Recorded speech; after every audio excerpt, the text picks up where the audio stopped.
I declare this session open. I'm so pleased.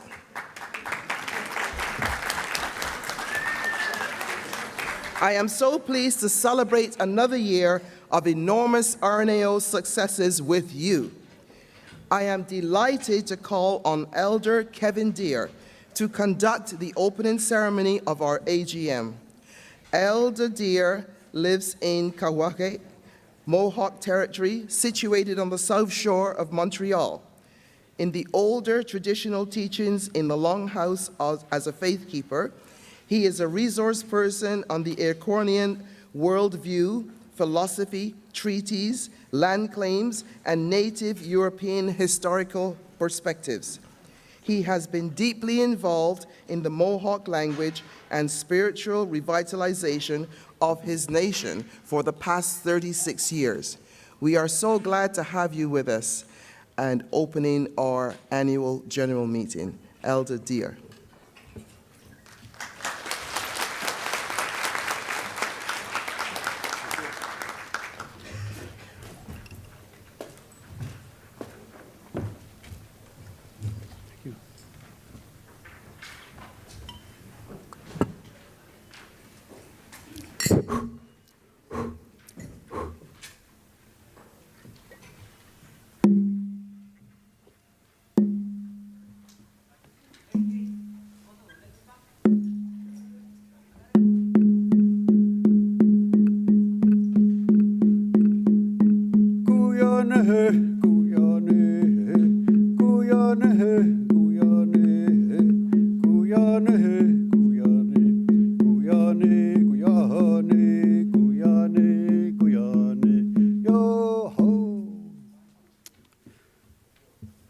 Kadiwai uwani sarade agwego tenizu ka so when it's called agwe what kuno radu tenizi dakana raje yutsanoni agwe sa yugo da karide nani yugo da karide wadu skana tenizi yugo tenyu nekti nona da shadorate ogadeno jere zitaniot Igo osta wakawi ne da wana duku yetini stan hoza ne zitinizi judaso zimzade zinyore uwani sarade agwe gusay yugot ka hajen hodi yugot tadanu tana chodukte nona da sa tu gaur anaga no hodu garuni agwe gu na ne sa gutinizi rodi tajenioni nek kari wanota ne chate wini sarage onakti tayeta no moradu Tino hoda da wana dunkune sa oyera ga sosta sara goa.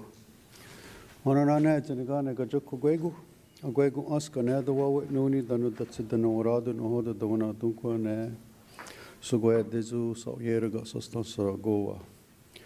Ona gi ayawaski jotku skane zone tanyugu jotku aiza wada gari dege.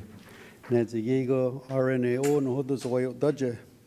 Kwa iguzi yori huano No hodo da zotkawo ne chata winizarage no hodo so daje agwe wat kunwaradu hekadina yotune nigura. So I'd like to start out as I'm looking around. I welcome each and every one of you that I'm seeing this morning. As I see all of us, we're all seemingly in good mind, good health, good spirit. And that is something to be rejoiceful for and to give thanks every day, especially because majority of you here are all talking about health, because health is wealth, and we should never take it for granted. This is a water drum. There's water in here. When we do our sacred songs, our dances, our speeches, and our rituals, we acknowledge all of the water, all of the fish, all of the plants, all of the forests and the trees. We acknowledge all of the animals. When we come into this world, we're all given that sacred breath. And I always do it 3 times because it talked about our first father, our grandfather was given 3 sacred breaths. And everything when we come to this world is held together by natural law. Either we can work in accordance with that law or go contrary to it, it's up to us. But we're not going to change it. And then now, we sing our sacred songs and our dances. I just gave you a little inkling of one small aspect of one little sacred song that we call in my language, Asanigodonosa, which is the Three Sisters. Before European contact, we had no money. We never needed it. But our life supporters was the corn, beans, and squash. So what you just heard was squash dance, and I use squash dance because everyone here has a belly button. And if you don't, then I'd like to talk to you when I get done. But because you have a belly button, you know without a doubt who your mother is. You know who your grandmother is and your great-grandma. And when we follow all of that, it takes us back to our first mother, which is Mother Earth. And we call Turtle Island because we have our own creation story, which tells us, who are you? Where do you come from? Why are you here? And where are you leaving when you leave this place one day? Look at our elder brother sun is round. Look at our grandmother moon is round. Look at our Mother Earth is round. Our essence, our spirit originates on the other side of the sky. We come here for a time and we're all going back home. You know, when we're sick, who are the angels in disguise that we love so much and we need them? The nurses. Because they come and they help us to recuperate and give us that love and that attention that we need. So I want to acknowledge each and every one of you for that great work that you do and how you are so important each and every day. So, health. You know, as Native people, we always talk about, yeah, Mother Earth. Well, if you speak my language and you ask me, well, what's your clan? So you ask me my language, you say, Onizataro. The Odara has nothing to do with bear, turtle, or wolf, which is the totem. It asks you, what clay are you made out of? So essentially, this is walking clay infused with spirit. Now the spirit can express itself. But this is Mother Earth. So every day we have to ask ourselves, if we're going to go out there and be hollering about Mother Earth, well, what's our relationship with this walking clay? Because it's sacred, it's holy. Do we treat it with love, the best that we could do? Because if we did, imagine the health that we would have, that we understand that we treat this with the best possible. And our word, in my language, we call it Ganarukwatsura. Ganoro means that it's precious. Gwa means it's all-encompassing. And Sera is a connector. So when you get up in the morning, do you see how precious you are? Do you see how precious this is? Do you see that we're all precious? That you see that the Mother Earth is precious? That we're supposed to acknowledge the sacred ancestors and this energy that we're all connected to?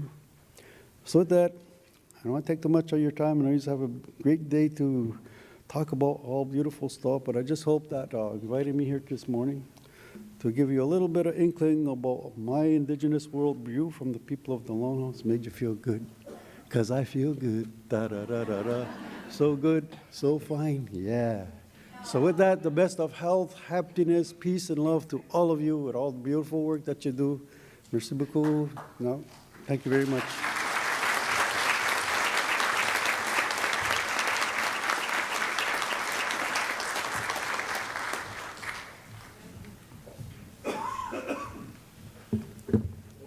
Thank you so much, Elder Dear, for the blessings and the sacred ceremony that inspires this opening ceremony.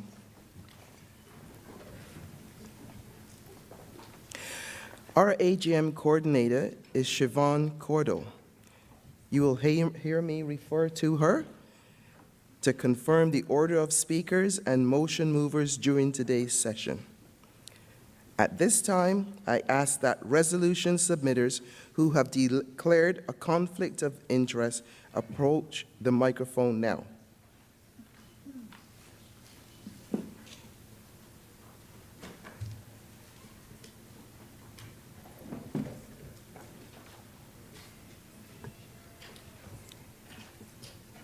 Seeing none?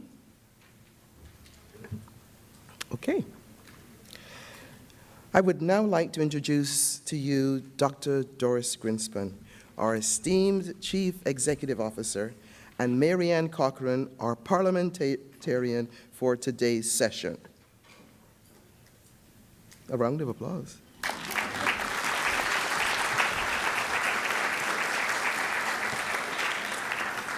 Dr. Doris Grinspun is RNAO CEO since 1996. Prior to this, she worked in clinical and administrative positions in Israel and the United States, and from 1990 to 1996 served as Director of Nursing at Mount Sinai Hospital. Dr. Grinspun values-driven, evidence-based, and courageous leadership enriches RNAO and the world over. And for this, she has received numerous professional and scholarly awards, including the Order of Ontario in 2003, an honorary Doctorate of Laws from the University of Ontario Institute of Technology in 2011 for her eminent career as a visionary, advocate, and tireless champion of excellence in patient care, and for transforming nursing and healthcare practice at the bedside with the introduction of best practice guidelines. The Queen's Diamond Jubilee Medal in 2013, the Lampara Florence Nightingale by the Colegio de Enfermos de Peru in 2017. In 2018, she was the first nurse ever to be bestowed a doctorate honoris causa by the Universidad de Lleida in Spain. And in 2018, she was inducted to the American Academy of Nurses. In 2020, RCO received the AAN's prestigious COVID-19 Courage Award, honoring her immense contributions during COVID-19. And in 2020, Dr. Grinspun was inducted as a Fellow of the Canadian Academy of Nursing. In September 2022, Dr. Grinspun was honored by the University of Michigan School of Nursing with the Korea Lifetime Achievement Award. In October 2022, Dr. Grinspun was honored as Doctor Honoris Causa by the Universidad de Burgos in Spain. And this coming October, she's being invested as an honoris causa from the Universidad Valparaiso in Chile, which is amongst the largest and oldest public universities in Latin America.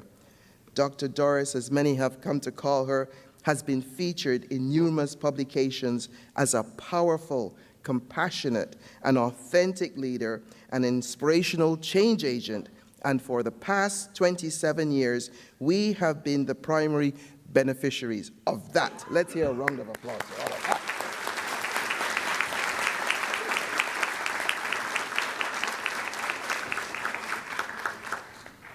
And now, our parliamentarian, Mary Ann Cochran. Mary Ann's nursing career spans over 40 years, from her time as a clinical nurse in the NICU at Lake Ridge Health Corporation, to many years in leadership in management positions. After 18 years of teaching, she recently retired as a full-time faculty member of the collaborative BSCN program of Durham College with the Ontario Tech University. She served as interim co-director, Year 2 and Year 4 coordinator before retiring. Currently, she is working with Durham College as a facilitator in the practice labs for PSWs and practice nursing programs. Mary Ann is a former Region 8 representative of the RNAO Board of Directors from 2001 to 2005, and again as interest group rep from 2012 to 2016.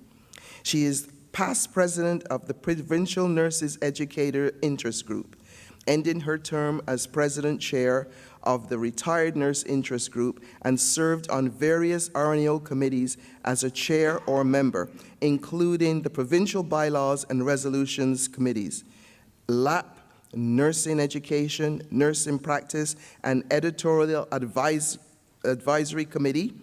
Thanks, Mary Ann.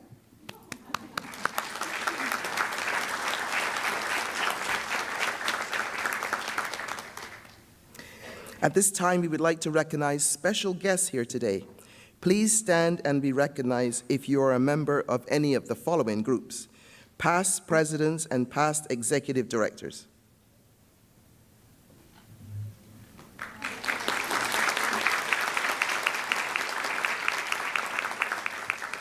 Lifetime Achievement Award recipients.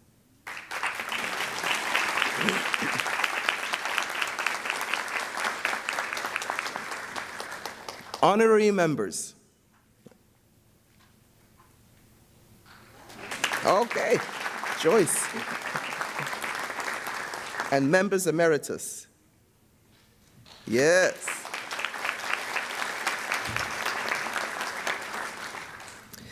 I would now like to introduce you to each of the outgoing 2022-2023 board members representing you who are here today. We should hold the applause, but you know how we get away with it. Okay. So I would like to introduce to each of you the 2023 board members representing us here today. So let me see. Have I got a list? No, I don't have a list. Okay. So let me start with our past president.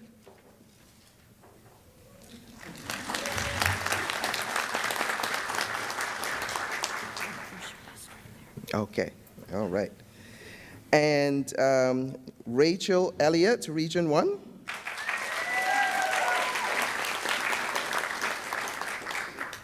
Joseph Lawson, Region 2. Michelle Hare, Region 4. Lori Weeble Edgar, Region 5. Piroshka Bata, Region 6. Dr. Soyan Sito, Region 7. Kathleen Picard, Region 8. Deb Lefebvre, Region 9.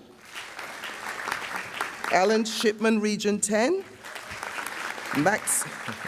Maxine Lesage, Region 11. Sue LeBeau, Region 12. Lamo Dolkar, Interest Group Rep. Julie Rubel, Interest Group Rep. Our dear student rep, Rebecca Titus.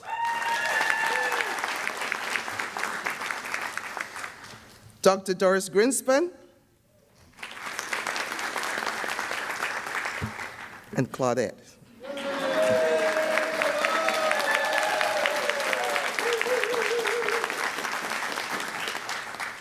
I am pleased to report that over 600 members and other guests have registered in person for our AGM event this year, and more are following the proceedings by live stream. So I'd have to wave to them out there in virtual land. So I would like to thank all of you for joining us today. It's inspiring to see the vibrancy and active engagement of our members, a true testament to the force of RNAO in shaping the future of nursing, health, and healthcare in Ontario. I would like to take this opportunity to thank Rhonda Seidman-Carlson, Chief Scrutineer for this year's AGM. Rhonda has been actively involved with RNAO for almost 3 decades. Where are you, Rhonda? There she is.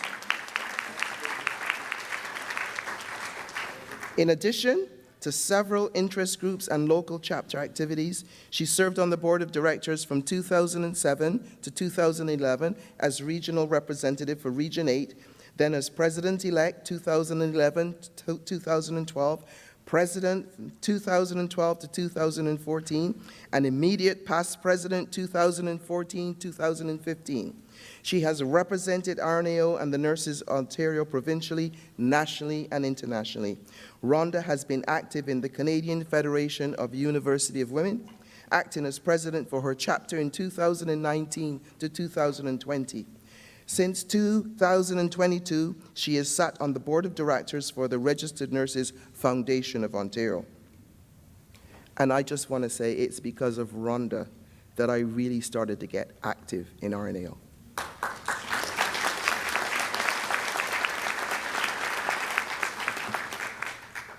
Mentorship and encouragement is so important. Rhonda is joined today by the following RNAO members who have generously volunteered their time as scrutineers: Marilyn Parsons, Dion Sinclair, May Tao, Jennifer Yoon. Where are you? Yeah. The deadline for any new business was this morning. It was this morning at 8:30. Note that the only new business that will be accepted at this time in any proposed resolution coming from the RNAO Board of Directors. Resolutions coming forward from a member of the association as an additional new business item prior to the commencement of business at the AGM will not be accepted. This meets the stipulation in RNAO's Policy 6.07, Section 5, and is meant to encourage members to meet the deadline for submissions of resolutions to the AGM. I remind this gathered assembly that it is my responsibility and prerogative as chair to consider with advisors any items of critical importance that arise during the annual general meeting and to deal with them at my discretion. Options for handling any items may include the following: placing an item on the agenda under new business, referring an item to the Board of Directors, or ruling an item out of order. Regarding members' comments from the microphone, preference will always be given to the RNAO members. When you approach the microphone, I ask that you state your chapter, your name, and for recording purposes, to ensure that you have the first opportunity to speak. We want to ensure that during the AGM we hear as many voices and topics as possible. To facilitate this diversity, we will spend no more than 7 minutes per topic, both during members' voices and during the consultative session. And speakers will be allowed to speak only once unless no other members are standing at the mics. I will now present the roll call for today's meeting at 8:30 a.m. Friday, June the 23rd. They are 141 consultative reps registered out of a possible 190. That's really a good number. Yeah. That's how engaged our members are. Welcome to all of you, and thank you for representing today your chapter, Regions Without Chapters, or your interest groups. I remind you of the important opportunity you have to vote under the one member, one vote. I believe that is all done, and I trust you all took full advantage to cast your vote over the past 2 weeks. The results of your vote will be reported later today. In accordance with RNAO's bylaws and policies, the proposed resolutions coming for consultation today are not part of the official governance business of the AGM. As such, they are not dealt with during the one member, one vote online voting process. The consultation session will take place this afternoon, and the 11 proposed resolutions brought forward by the Resolutions Committee will be discussed and decided upon. While every attempt will be made to follow the agenda as outlined in the program, it is subject to change. However, the meeting must adjourn no later than 4:30 p.m. to give the hotel adequate time to set up for the President's banquet. We ask that you respect this and clear the ballroom promptly once the meeting is closed. The minutes of the 2022 annual meeting were available for review by the consultative representatives prior to this meeting. Are there any corrections?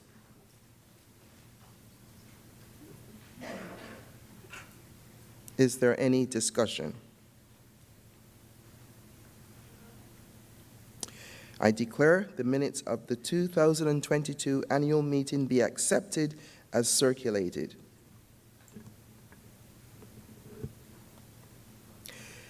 Okay, we're ready. At this time, I would like to ask Dr. Doris Grinspan to present her CEO's report to members. Doris.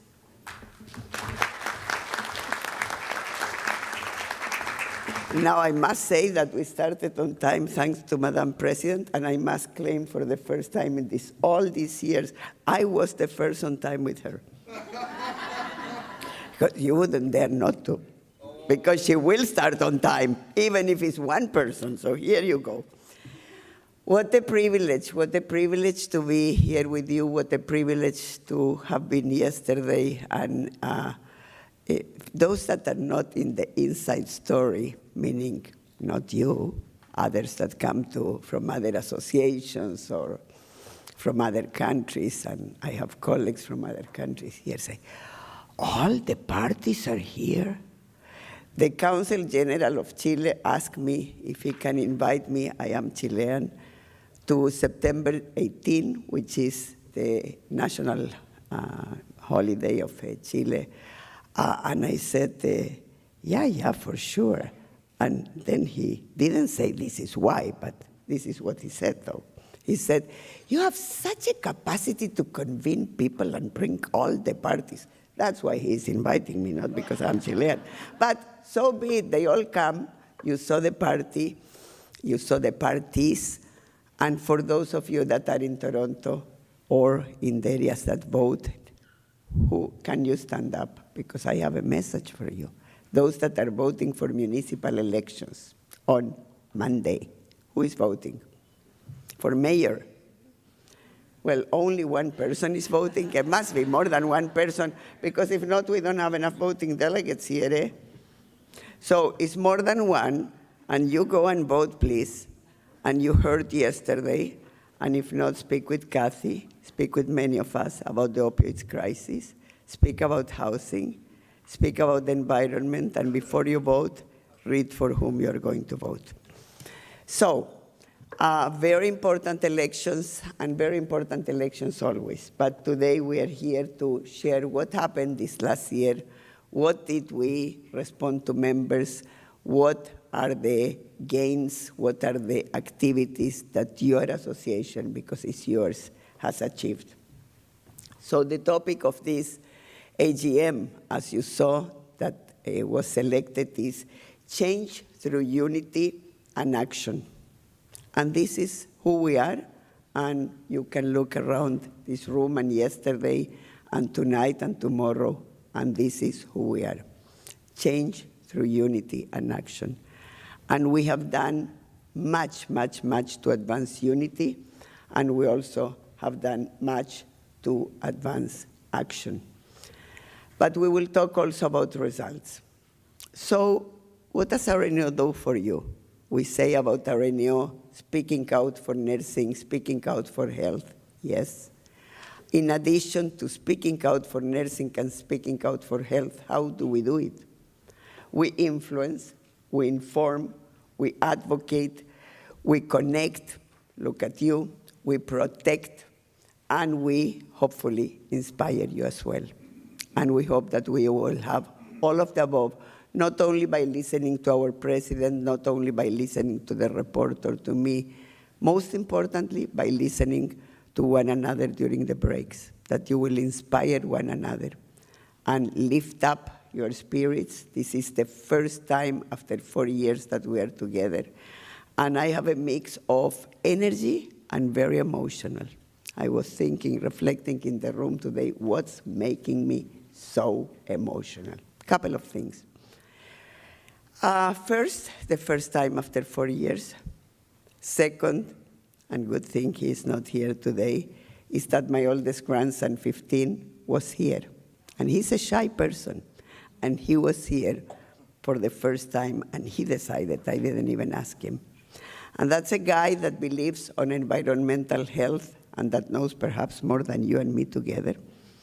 That's a guy that when we went to the room said to me, Safti, how do you do reconciliation? And we spoke about that. That's a guy that knows about the world perhaps more than what he should at age 15, but he does, and I learn from him.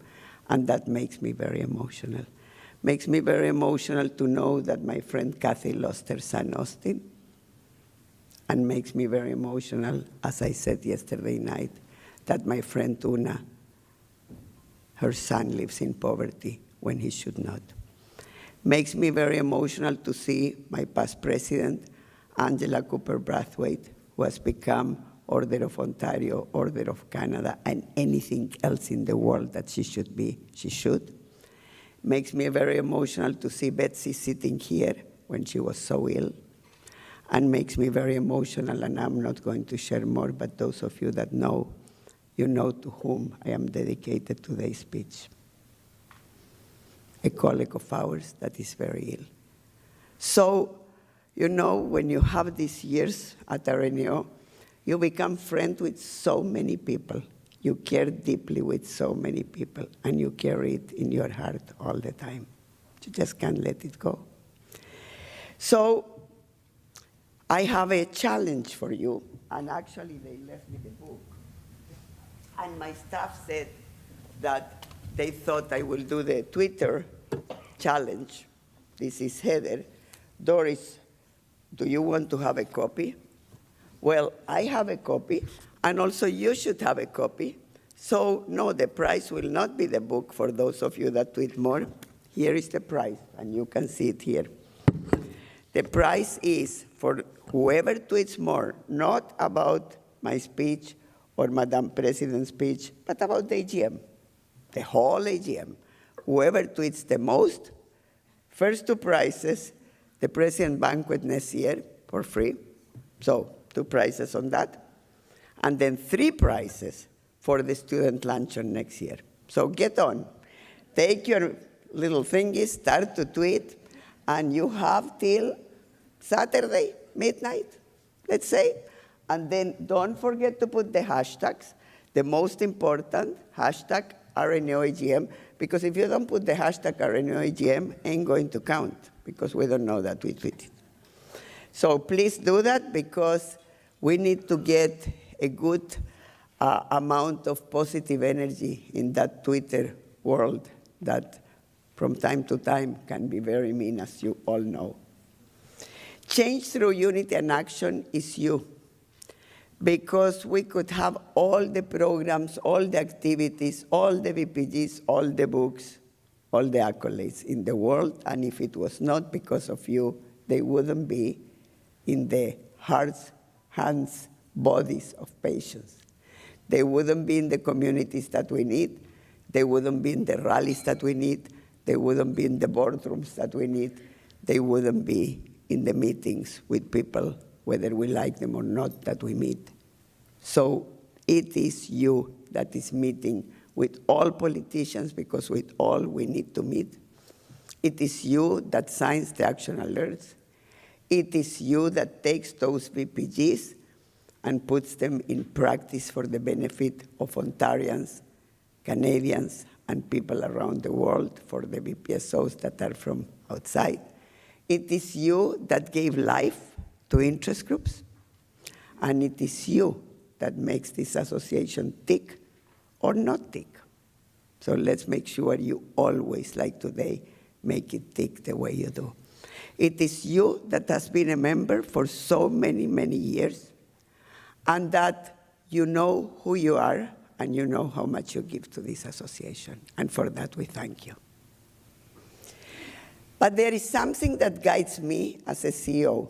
I'm the only employee of the board, and then I work with the magnificent staff whom you will meet during the breaks, and some of whom I will mention as we go along. But this is what guides me, the ends. The ends is where an association is going when you use the Carver model. And it says, the story goes a bit like this in the case of RNAO. Engage with RNs, NPs, and nursing students to stimulate membership. Not just because we want more members, not just because we want to be more powerful, although power is good if you know how to use it, but because more numbers give you more voice. And more voice allows you to advance the role of nursing. And there is nothing wrong for the few, it used to be many, that say to me, why is the RNAO VPG program at RNAO? And why is it at nurses? And why is it about nurses? Because for once, nurses can lead others. Because for once, nurses, who is the largest workforce, need to work with others. Yes, interprofessional teams. Yes, intersectoral teams, to lead others for good things. And in advancing the role of nurses, we also get the courage to speak out on emerging issues. So we don't call it climate change. Let's not joke ourselves. It is not climate change. Is it climate disaster? That's what it is. It is about life or death of future generations. That grandson of mine and the youngest one, that is 6, it is about them. It is about poverty. It's not okay in a country like ours that people live in poverty. It's just not okay. So when nurses have voice and can raise emerging issues, use the right language. When people say to you, as one banker that advises RNAO, by the way, said to me, but we have had fires before. I go, open your eyes, because all the money that you can have ain't going to help you when the fire comes to your home and you cannot stop it. And that's what I'm talking about. What happened with the fires, not just this year, last year in BC, and what's happening all over this country and the world, wake up if you haven't, because it's about life and death. And speaking out on emerging issues is not just for nice. It is to make change happen. So when we speak about emerging issues and we fight, as the minister said, that we don't always agree, and actually Minister Calandra, with whom I get very, very much along, and you saw that he's advancing long-term care through the clinical pathways. And yes, we don't agree all the time. But never did I agree with any politician on behalf of the board when I was meeting all the time. But we need to keep, as Madam President says, when they ask something to me, it's not what I think, this is what we think, and this is where we need to go. But have no mistake, I wouldn't be standing here all these years if my values were not 100% aligned with the values of this association. And actually, that was the first question of Vicky, the best question of Vicky Kaminsky when she hired me. What will make you leave? If one day there is a board that says to me, for-profit delivery is better, I will say, show me the facts. And if they cannot show me the facts and it's pure dumb ideology, which some parties have, I will say, well, you can't have me anymore. That's simple. So healthy public policy is very important, whether it's about nursing, human resources, the health system, social determinants, environmental determinants, and everything else, including how we pay for everything. We don't pay for everything by lowering taxes, because if you lower taxes, you don't have the money to pay for housing. If we lower taxes, you don't have money to deal with the environmental disaster in front of us. If you don't pay taxes, you cannot create safe places for people. And in fact, if you lower taxes, you damage the same people that we have damaging over and over again. And those are, when we speak about EDI, those are the populations that we damage. So no, we don't agree with that. So engaging with RNs and peace and nursing students, I said to Daniel and his team, where is Daniel? Daniel is here somewhere. Here you go. Give up an applause to this guy.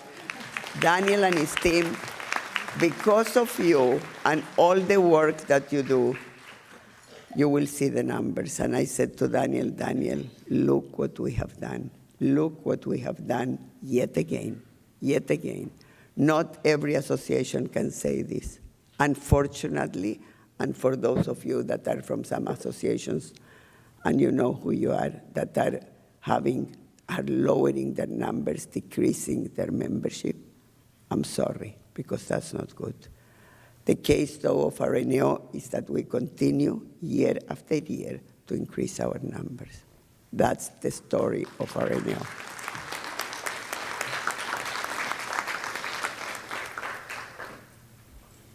And we don't just increase the numbers because it happens, and this is why I wanted to acknowledge Daniel, because the creativity of Daniel and his team, yes, working with all of us in senior management, but he leads that ship, is, unmatchable. Creativity about what else can we do for members from a point of view of membership benefits? What else can we do in terms of members to protect them, to give them perhaps another 3 months here, another 3 months there, so they taste this association. And once they taste it, you saw what happened, right? The rest happens in itself. And we don't just get more numbers, we protect you. Because if we are expecting you to speak the truth and to speak with courage and to speak your mind, we got to protect you. Not if you do pitiful practice, we protect you that too. But you better watch, please practice well, because we may protect you, but not from me, and that's not a good thing. It's even worse than going to the college, I think. In any case, we protect you, whether it is with the legal assistance program, if an employer does a wrongful dismissal, or if you think that the colleague treated you badly. We protect you if you did an error that it will be proven that was not the cause of death of a person, because sometimes it's not the error, it's systemic failure of the system. We protect you all the time. PLP is included in the membership automatically, and remember to tell this to people. And we advance the role of nurses through the numbers. We advance that in many, many ways. I want NPs in this room to stand up, and I want anybody first on the executive of NPIG, the nurse practitioner interest, to stand up, please. Anybody in the executive of NPIG. You applaud to these people, please. Because the work that you guys do, in terms of challenging the status quo with the minister at Queen's Park, and you did, and in terms of offering to members the NP Insider, and really they give the inside story of things, and preparing people to put applications, which we did together, but you drove that, and the NP exchanges that you do, the effort that you have put in that interest group is the result that interest group now has. Most of the MPs are in RNAO, and you, the credit goes to you. Tell please all your team. And the tweets that they do, well, you just watch that, Alana, and watch the tweets. Dr. Alana. Change through unity and action. I want to thank my colleague, Marian Zich, and Tom, where is Tom, and Marian, from communications and from IT, who have developed the website. And you go and visit the new website because it's amazing. But they give so much to us in terms of the work that they do with website. And we created the InFocus that deals with nursing and health equity, and you will see the groups in action on Sunday. I want anyone from the Black nurses, please, leading Change Interest Group, to stand up and stay standing. Thank you. We want Madam President, you are also in that group. She was in the task force. We want anyone in the Indigenous Nurses and Allies Interest Group to stand up, please. Madame Maxine Lesage. We want anyone in the 2S LGBT to stand up. Stay standing, please. Thank you, Shelley. And Paul Andre, please, past president. Because these are the people that you are going to hear on Sunday, and on Sunday too. I'm going to the Pride, and Shelley, you are going somewhere into the Pride too, so here you go. But on Saturday, don't get confused. You will hear us on Sunday too, but on Saturday, you will hear our colleagues speak about systemic racism. And I really, really urge you and encourage you to attend. Thank you for all the work you are doing. And the work that they are doing is so immense that in addition to being interest groups, each one in their own right, we also created the consortium. The consortium where we meet together, and I am part of that consortium, and so is Tania. I don't know if Tania Costa is here and others. The consortium is tremendous because it leverages the differences and similarities between the three groups. Yes, they all have different histories and different realities, but there are many aspects that we can leverage and they work together, and hence why. Oh, should I communicate this publicly about the awards? Can I? Why? It was passed by the board. Can I? It was passed. Here you go, Polandre. They told me don't follow the rules. So this is why this year there is one award, because we don't have more. Next year, one award per each one of those interest groups, because the board and the groups speak together on diversity, equity, inclusivity, right? We speak together, one award per each. Give them an applause.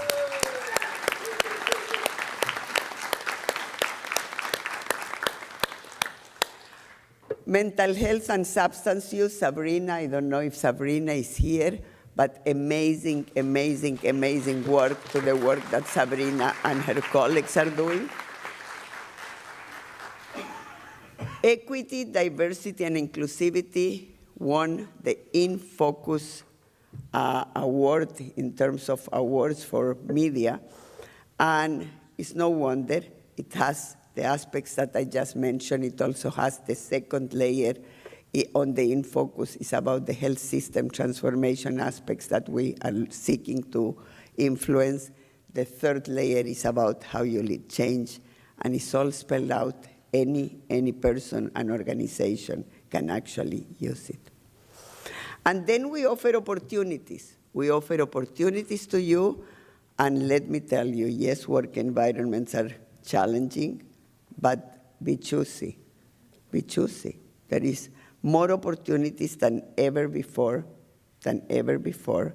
You can look you can look at the numbers at the bottom, how many have put their resume there, how many positions are posted to put your resume. We don't charge a penny for that. And you get matching. Employers then pull resumes, and that's how people, it's the largest career site anywhere in Canada. And for that, we are very proud, and we thank Rob. Well, I don't know if Rob is here. If not, Daniel will tell him for the work he's doing on that. And then, of course, we keep you in the loop. And the name belongs still to that woman that was sitting in Siobhan's first AGM for Siobhan Cordell. That will go also at the end, but I needed to say that. Amazingly, right hand, left hand for me and for the board. And Bernadette Devine. You see, I remember names. I will forever, so be careful what you do.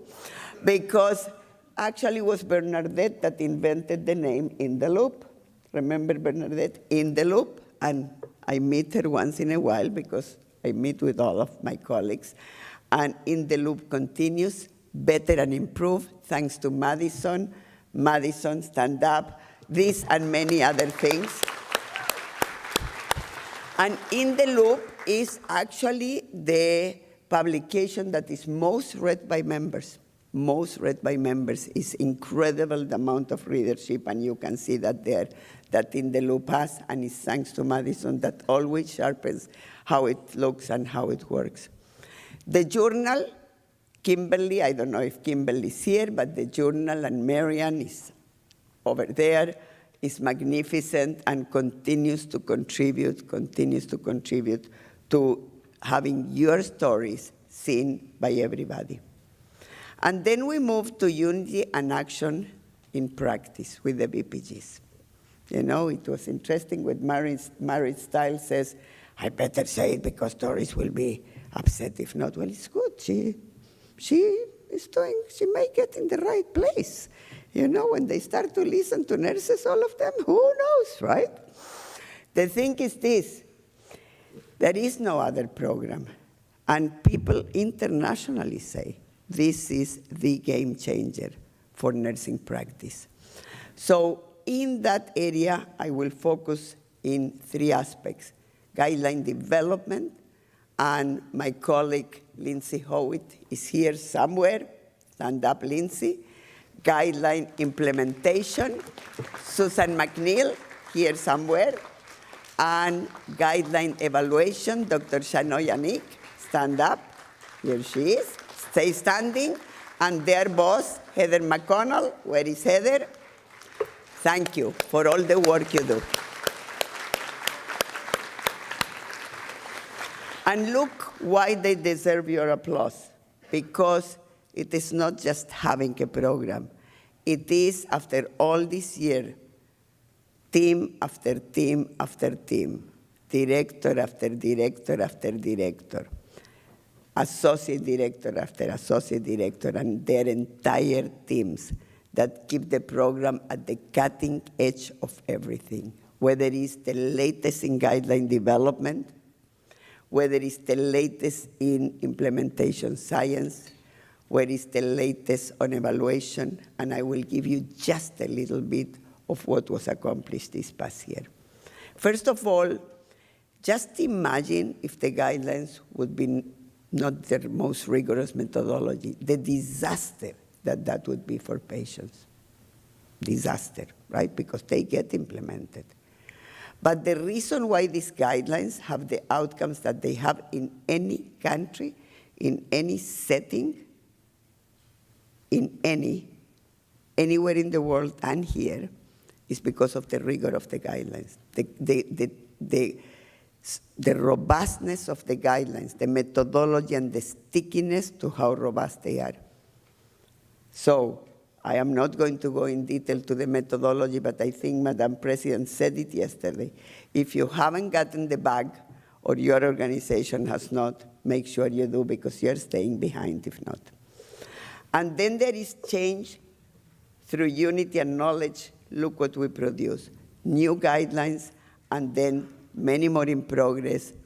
One that is going to be delivered either this week or next, which is in care transitions, which is a guideline led by systems of care, the Ontario Health teams, under the leadership of our colleagues, and many more that are coming. And then on implementation, not only we follow the most rigorous methodology, we invent methodology. And that is what is leading the world now. So when people ask us, so how come it's like fire everywhere? Well, it's the quality of the program. It is that it's free of charge anywhere in the world. Anywhere in the world. Thank you. And it is that we follow social movement to move it. Social movement of science in this case. Very, very much like what we do with all of us going to visit politicians, going to rallies, signing action alerts. Here, it is about evidence. Just think about that. Think about if every nurse understood, or every, better even, health professional understood, whether PSW, RN, RPN, NP, doctor, physio, social worker, the maintenance people in our places. Think if all of them understood what it means to go to a rally where you want to do the best practices all the time for patients, how that will transform the care that we provide and the good care that John Fraser said yesterday that his mother received. Just think about that, and please make sure that it happens. So in guideline implementation, we actually contributed to the world the Leading Change Toolkit, which has 2 components. One component is the knowledge to action, and the other is the social action framework, social movement action framework, We are not going to go in detail, but go to the website, learn it, use it in your work. It will serve you even if you're alive in your life. It will serve you even if you need someone to do the dishes for you. You know, that thing, create a sense of urgency. Just say, create a sense of urgency. It will give you the tips. Use it. Use it for whatever you need. Change through unity and action, BPSOs and community growth. I want to say thank you to my colleague Janet Chi, Associate Director for Long-Term Care. I'm not sure if Janet is here, and her entire team of long-term care coordinators. Thank you, Janet. The work that they're doing with long-term care homes is immense. And if Rita is here, also Rita, please stand up. The clinical pathways that Rita is leading in implementation is tremendous.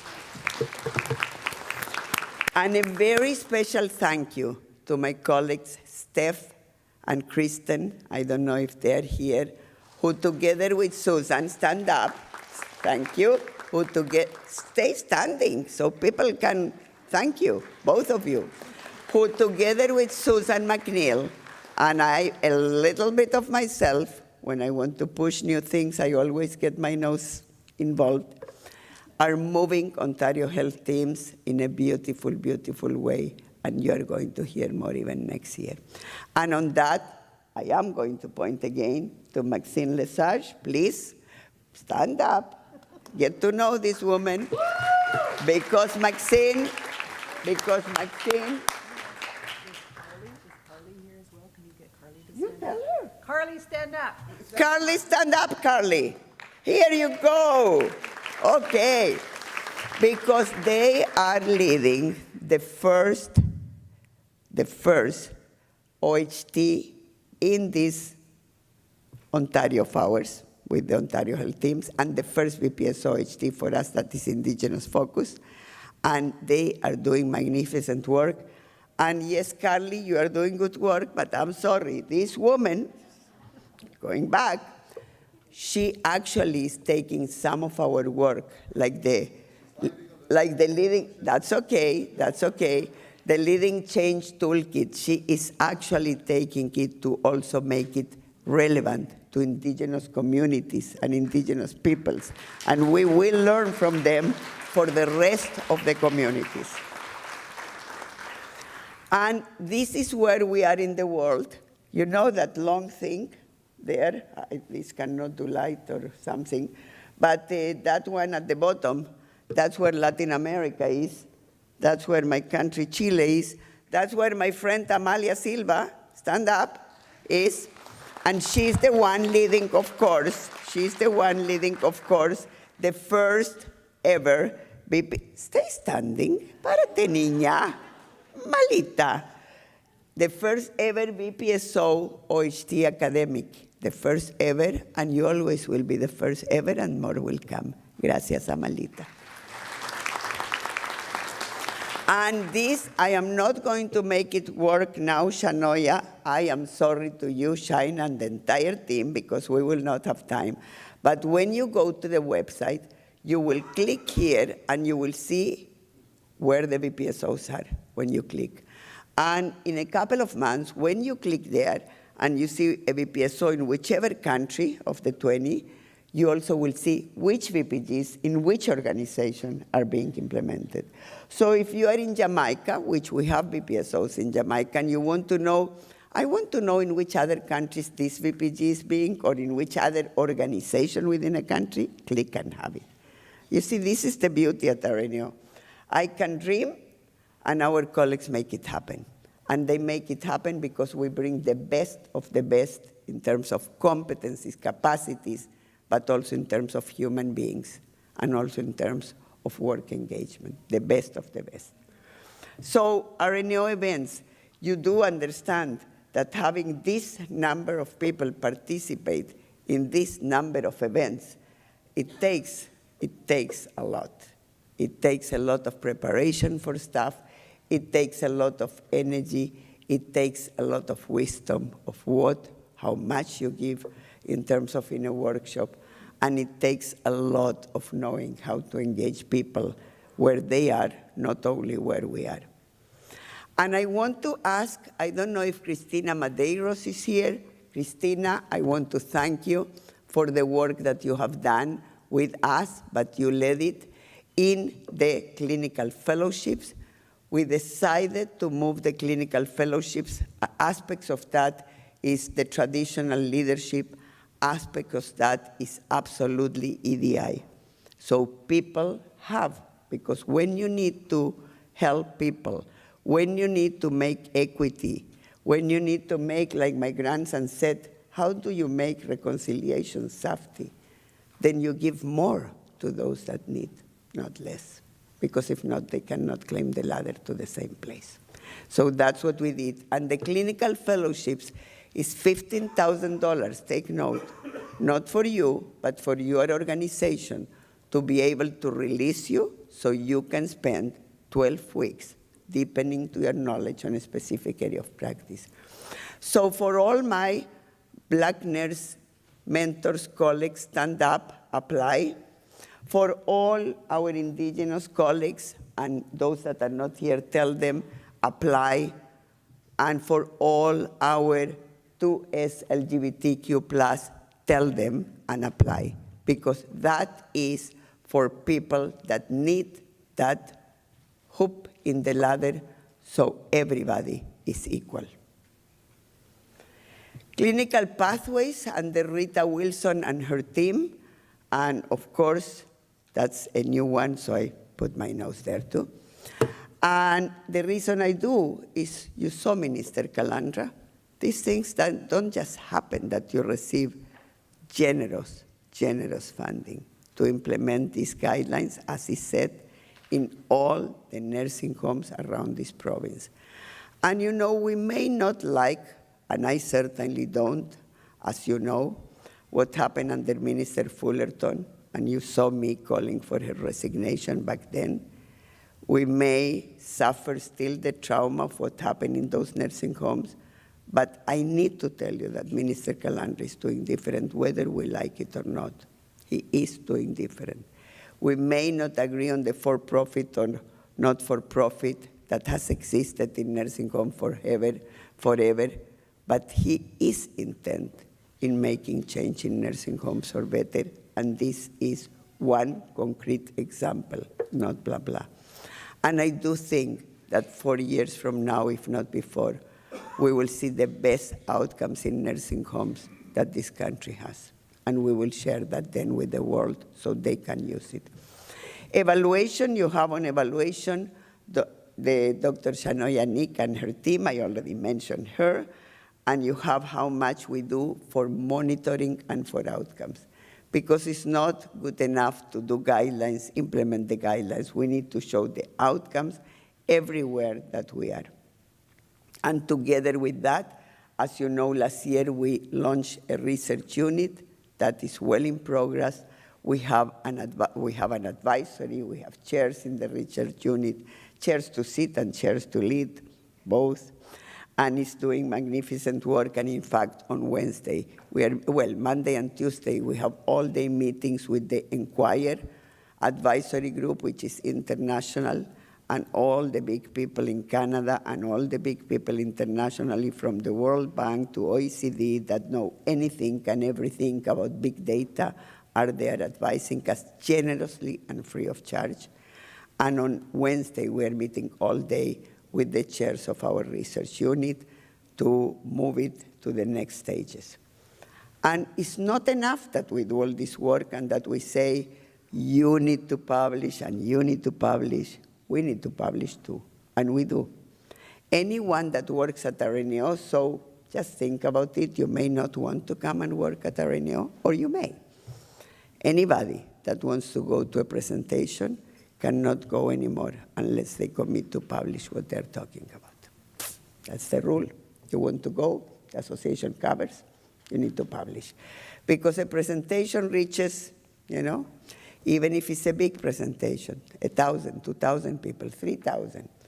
But the publication is much, much more powerful. And to share with the world we need, because not every other association has the capacity that we have in terms of the resources that we have, the human and resource material capacity to produce the work we do.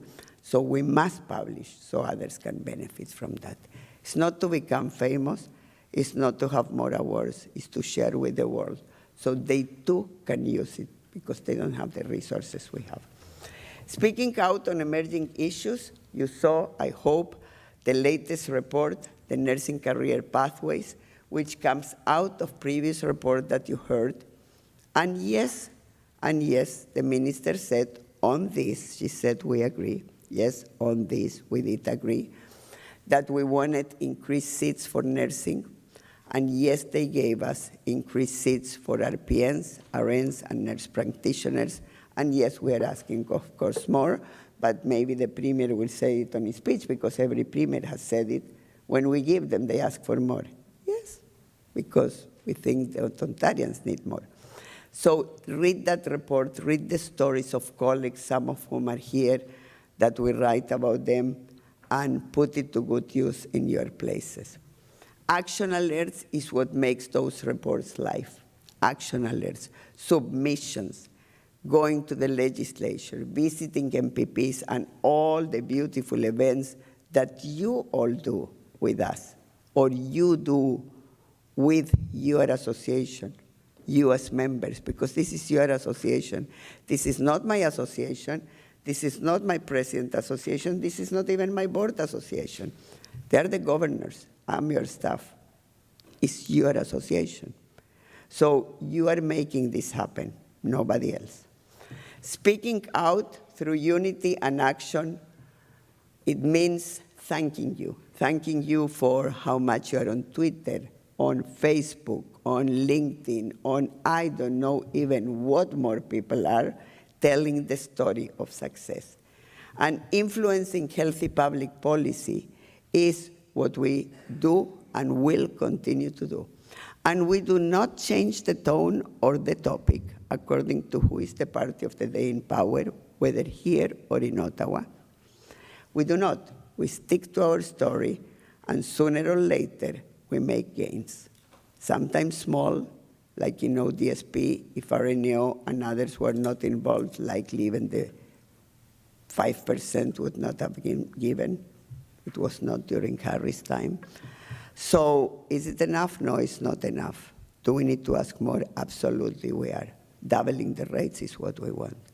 But it's your voice that makes it happen at the end, and for that we thank you. And the same is with safe injection sites, that these days is called something different, but I keep using the same, that actually you may remember our Premier did not want to have them, and then he agreed. And he agreed because we met with him, and we met with Christine Elliott, who believed on them together with the Premier. And we brought people that had suffered the indignities of not having the capacity to be saved their lives because they suffer substance use, and their families. And they did move ahead. Do we need more? Yes, we need more in every single community that needs them. Social determinants of health, housing will continue to become an increased crisis. It will, because of the economic situation, and because the way that the economic situation in this country, the entire country, and in this province, the entire province, and in this world, not all, but most of the world, because of the way it is dealt. When you treat the way you treat the economy and you think that you need to continue to increase inflation and continue and continue and continue and continue, because that's what will save the banks, basically, that's the result that you have in housing. So when we say to you, we do not believe on decreasing taxes, we say it because if you don't have, you cannot help people that are less fortunate. So please think when you go on Monday to vote in Toronto, and think in the future. Social determinants is my president going in the legislature outside and joining other groups and saying no to cutting the programs of health care for refugees. We had it during the pandemic. Not every province had it, so that was in itself a gain.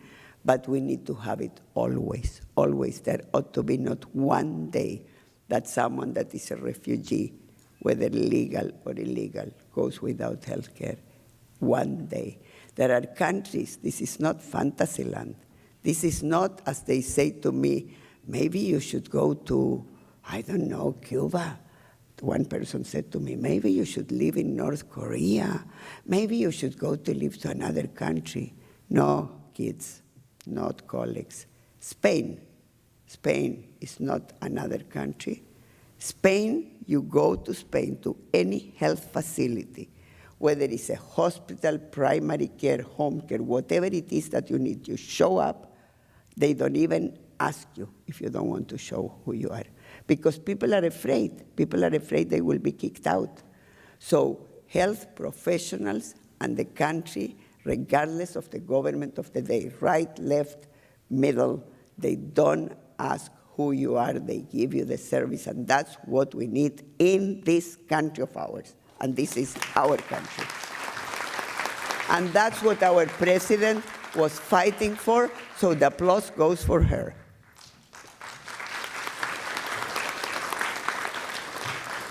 Environmental determinants, I already told you, this is one planet. You can be rich, poor, in between. You can have a home, not have a home. If you cannot breathe, that's the end of it. Nothing else I can tell you. Fight for the environment as you are fighting for your life, because we are late already. And those of you fight even more. We are late already.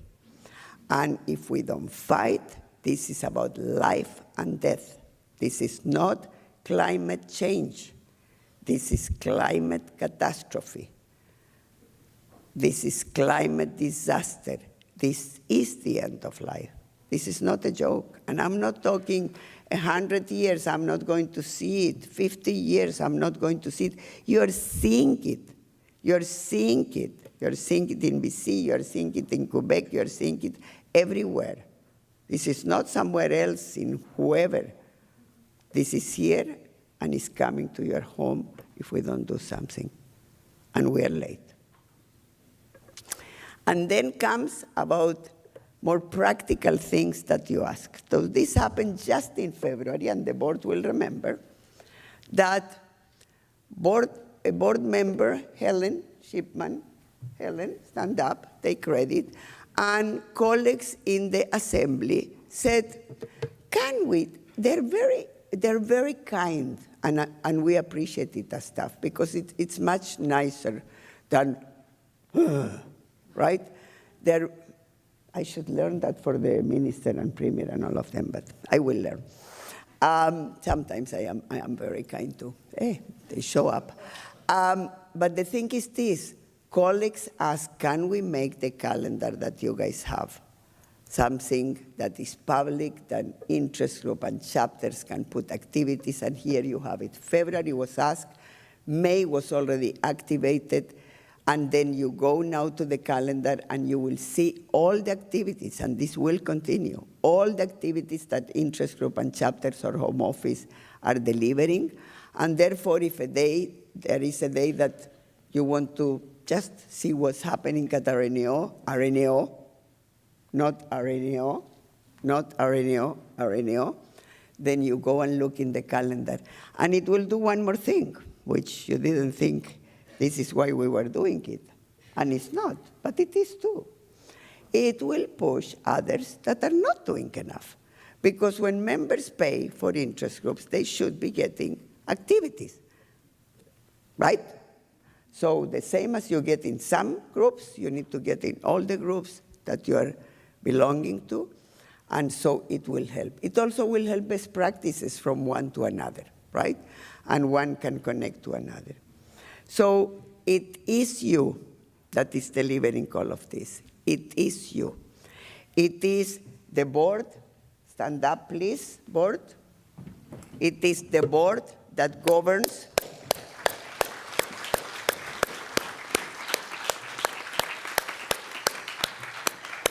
Madam President, I think you belong to the board.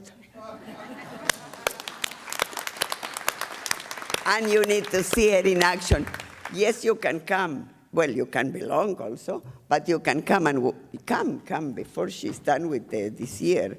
Watch her in action, because the next one coming, she's acclaimed, so I can say that. The next one is coming, is more timid, but maybe in this year she will catch up to, and we are starting on time. You know who, right? Okay, well, I was the first today. Just saying it. So thank you to the board for your stewardship. Assembly of Leaders, anyone that is on the Assembly of Leaders, please, you also are, stand up. Anyone that is on the Assembly of Leaders, please don't be timid. Cannot be just 2 or 3 people. There is more on the Assembly of Leaders. Thank you. And now all of you members, stand up. Look at one another, please. Stand up. Stand up. Tell the name one another. Give the hand one another. Please do. Please do. Please do. Say the name to one another. Give the hand to one another. Because it is you that is making it happen. It is you that owns this organization. It is you that decides on the future of how strong this organization is. So thank you to all of you for change through unity and action. Thank you.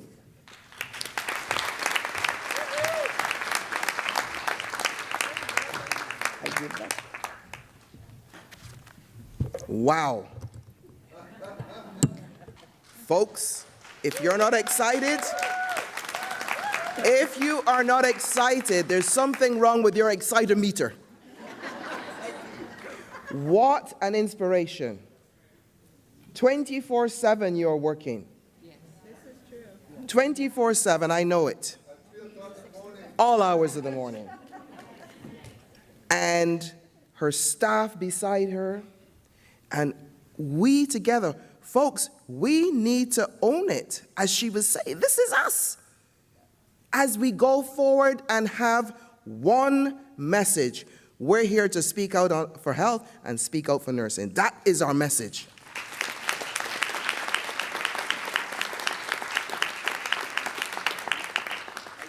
What extraordinary leadership and vision, not only here in Canada, but around the world. Thank you. She makes me tired just looking at her, sir. Keep it up. Okay. Now, have you got your motor ready? Because now we're going into the members' voices session. And you've got some exciting things to tell also, yes? Well, you don't sound like you're excited. So, let us begin the members' voices session. We have allocated a full hour for you to share with us your local activities. I remind you that to hear about as many topics as possible from as many members, we will only allow 7 minutes per topic. That's pretty generous, I think. I ask that members line up at the microphones, and I will address you when it is your turn. You will each have 2 minutes to share your members' voices. I ask that during this time you focus on the outcomes and achievements of your chapters, regions, without chapters, or interest group. Siobhan will keep time with a cream, it's very specific, a cream-colored card. It's a green-colored card. Cream. And then if we get the red color card, Well, you need to get on. We are with a different party now. That's right. Okay. We're ready.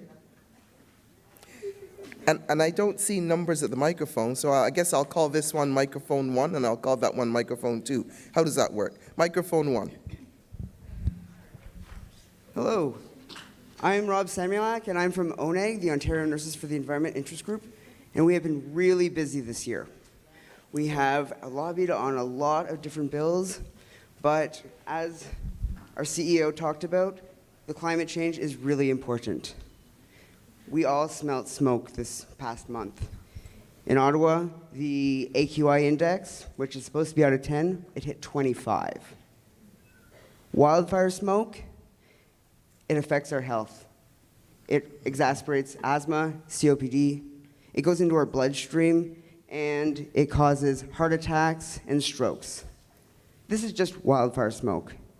There are many other things caused by the climate crisis, or as our CEO says, the climate disaster. This catastrophe. This is a health emergency, and we have to do something about it. We have to do something when we go to vote, but we also have to do something as an organization, as nurses. And thanks to the leadership of Dr. Grinspan, we are doing a lot. We are going to Dubai to COP28 in November.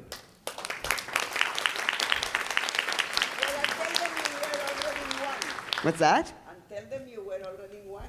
Yeah, I got to go into Glasgow a couple years ago. But Doris is funding a team from RNAO to go this year.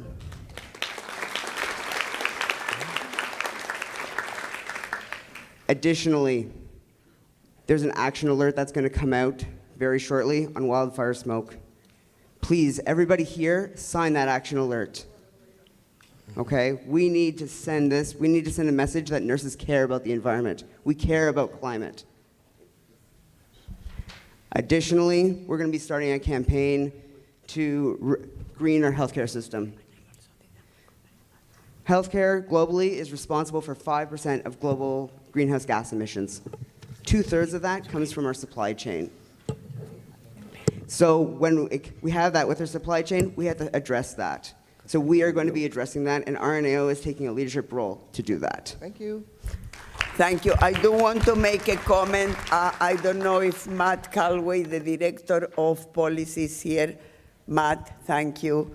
The action alert is ready. It's for the federal government and the provincial government.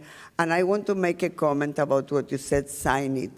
Sign it, because not enough people are signing the action alerts that are not about Bill 124. Yes, we care about what happens to nurses and their compensation. We also need to equally care about the environment and about social determinants of health, like housing and opioids. So please sign the action alert. Thank you very much. And I don't know if Wanya is here, Wanya, when they said a team, that Doris is funding a team, a whole team. I don't think a proposal has come, a whole team. How many? I want to know. I know a team. You are a team. By Rob is a team already. But yes, we are, because we need to be there and because we absolutely need to help with all of that. So be sure that we are there. We are there to push the issues internationally. Thank you. Microphone 2. So my name's Sharon. I am the new chapter president for Lambton chapter, and this is my first AGM. So I just wanted to share what we did for Nursing Week. We had a Nursing Week that was themed after the In Focus mental health launch to support nurses in our community. This came directly from our members asking for support. In addition to the mental health panel, we held the comedy show because Dr. Doris told us to go have fun, and the Lambton chapter has fun. We're also making sure that we do that as we continue the work to advocate for nurses. And I want to say Happy Pride to everybody as well. Happy Pride! Yay! Microphone 1. Paul-André Gauthier, Honorary Life Member, representing Sudbury Chapter, and I'm the new President of the Clinical Nurse Specialists Association of Ontario. All right. So today I'll be talking about some of the issues that Northern Ontario is facing. It's unbelievable, Madam President, what's going on. Some hospitals are so short of staff that they go to placement agency to hire. And what is happening in Northern Ontario in some hospitals, people quit their job, go to the placement agency, come back to their same position within a days, if not hours, and paid double the salary of the other nurses. So in hospitals, I'm talking about hospitals, but it's happening all over the healthcare system in Northern Ontario, there's an animosity that has been created because nurses say it is unfair that instead of being paid $40 an hour, these individuals, that you don't want the money, and I don't mind that, but I mean $80 an hour. So one of the things we're noticing, and there's one document that came out, that some placement agencies who recruit nurses, one of them had less than 500 workers, made a surplus in excess of $154 million last year. Only one. I wonder, how about all the other ones? Are we talking $1, $2, or $3 billion that is directed to these agencies, private for profit, instead of healthcare? I know in Sudbury, we can use the $154 million for our hospital to improve the care and hire more nurses to work. This is unacceptable, Madam President, and RNAO need to speak up.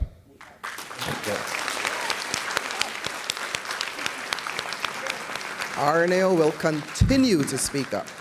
Microphone 2. Una Ferguson. I'm the communication officer for the Retired Nurses Interest Group. And we want to invite you to our Zumba session on Saturday, along with the Staff Nurse Interest Group. And I think we'll have a lot of fun.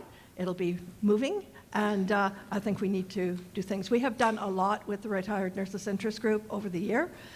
We've had things on wrapping presents and packing light, and they've been really successful. We've also had navigating the healthcare system, which you can, if you know any senior that has to do it, is a problem. And it was really, really successful. We can thank Kathleen Picard for that one. And I think if you know the Retired Nurses Interest Group, you can come and see our new logo that we've created this year and with the interest groups. And I think anybody should join. You'll all retire at some point.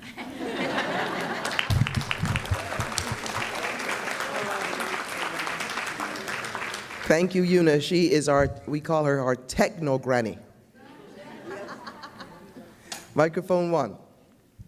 This is B. Osome from Region 10, and that, if you don't know, is the center for our hockey team that has been bought by Michael. Thank you. That's the senators.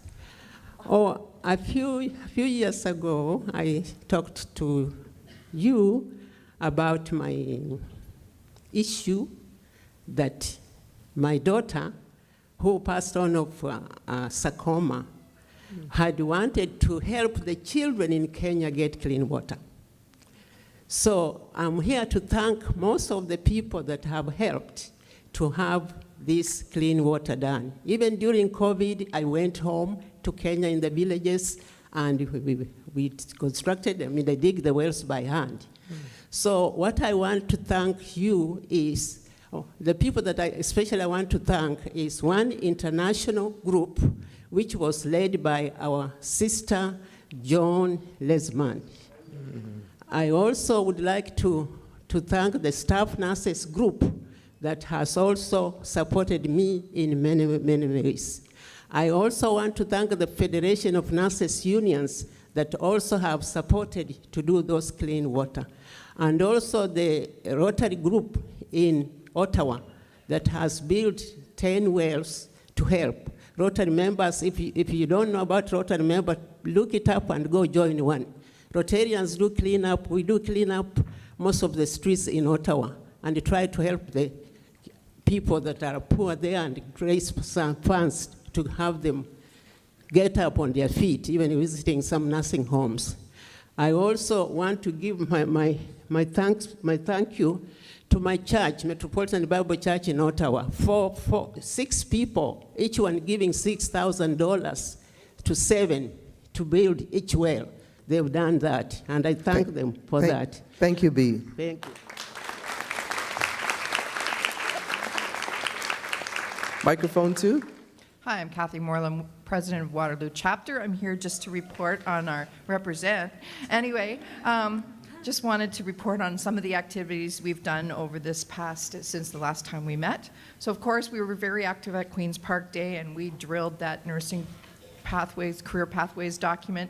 Then we met with Paula Manuel, who can't be here, we're all missing her voice, to develop a session so that we could have our members understand the Nursing Career Pathways document, because we figured the more people that understand that, the more they can talk about it, and we're willing to share that information with anybody. We kind of took the report and turned it into a 2-page Coles Notes version document that we could bring around to us with MPPs. So we were able to meet with our MPPs afterward, and it really worked out well, because they liked the short form too. When we kept referring them to the report for more detail, but they liked the key points.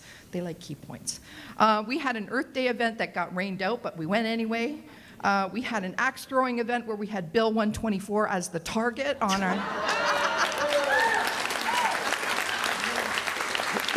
I found out that I have channeled, I must be Indigenous rebirths, because every time I threw, it went right to that target, and I think it was the, so, and we had a lot of fun doing that. Our Nursing Week event, we had 20 people. We had 7 nurses profiled in our region from all domains of practice who are, if you look at the website, a lot of them are our nurses from Waterloo chapter, and we had people from all domains of practice, different nationalities, and different pathways in nursing, and they're awesome. We've done a number of interviews with the media about the nursing staffing crisis, as well as the drug poisoning crisis, which if I just want to shout out to my members that we did a resolution 2 years ago that RNAO has taken and run with, and we're going to continue that this afternoon.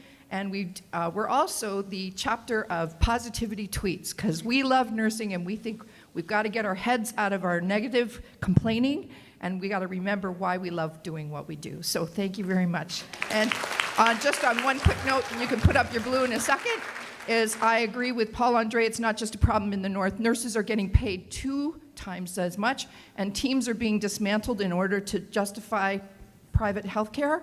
We have to remember that our taxpayers are paying 3 times as much per hour, because that's not including the agency fee. They're getting paid 3 times as much, so we all have to speak out on this issue. Thank you. Thank you, Kathy.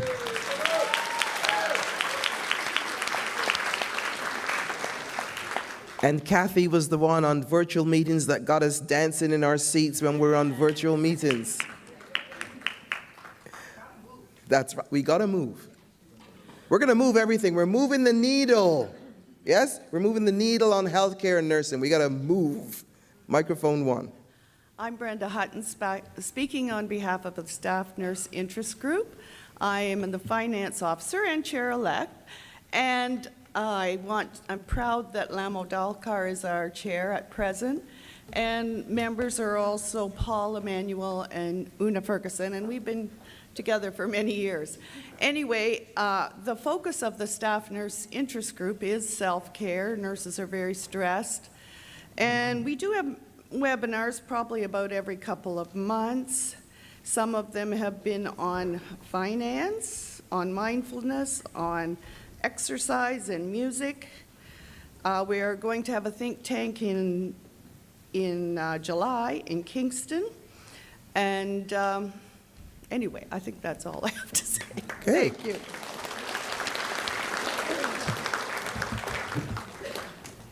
Microphone 2. Matthew McGuigan, Community Health Nurses Initiatives Group President. I just want to quickly highlight, we've been engaged with a lot of things with the Community Health Nurses Initiative Group, but I want to highlight 2 main things. The first thing that I'm very proud of to have played a major part in is our harm reduction webinar series. Bringing together the National Safer Supply Community of Practice, the Harm Reduction Nurses Association, the Registered Nurses Association, community health nurses, and of course, mental health nurses as well. The attendance has been phenomenal, the feedback has been phenomenal, and we look forward to continuing with the series. And then one more thing that I really want to touch on that's very personal to me. 2021, 2 nurses in Chatham, Kent wrote an application for Health Canada funding through the Substance Use and Addiction Program. It's a very tedious grant to write, and it almost cost those nurses their sanity and their friendship. We were rejected and told to apply again. 2022 comes around, application deadlines are sent out, and those 2 nurses, armed with an additional year of COVID just burning us out, wrote a application that we were told was on the level of a PhD candidate. And we received $760,000 for a 2.5-year period. Wow.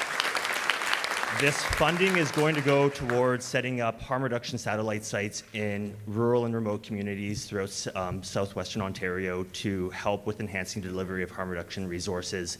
And I just wanted to tell this story because I wanted to show what perseverance in nursing can look like.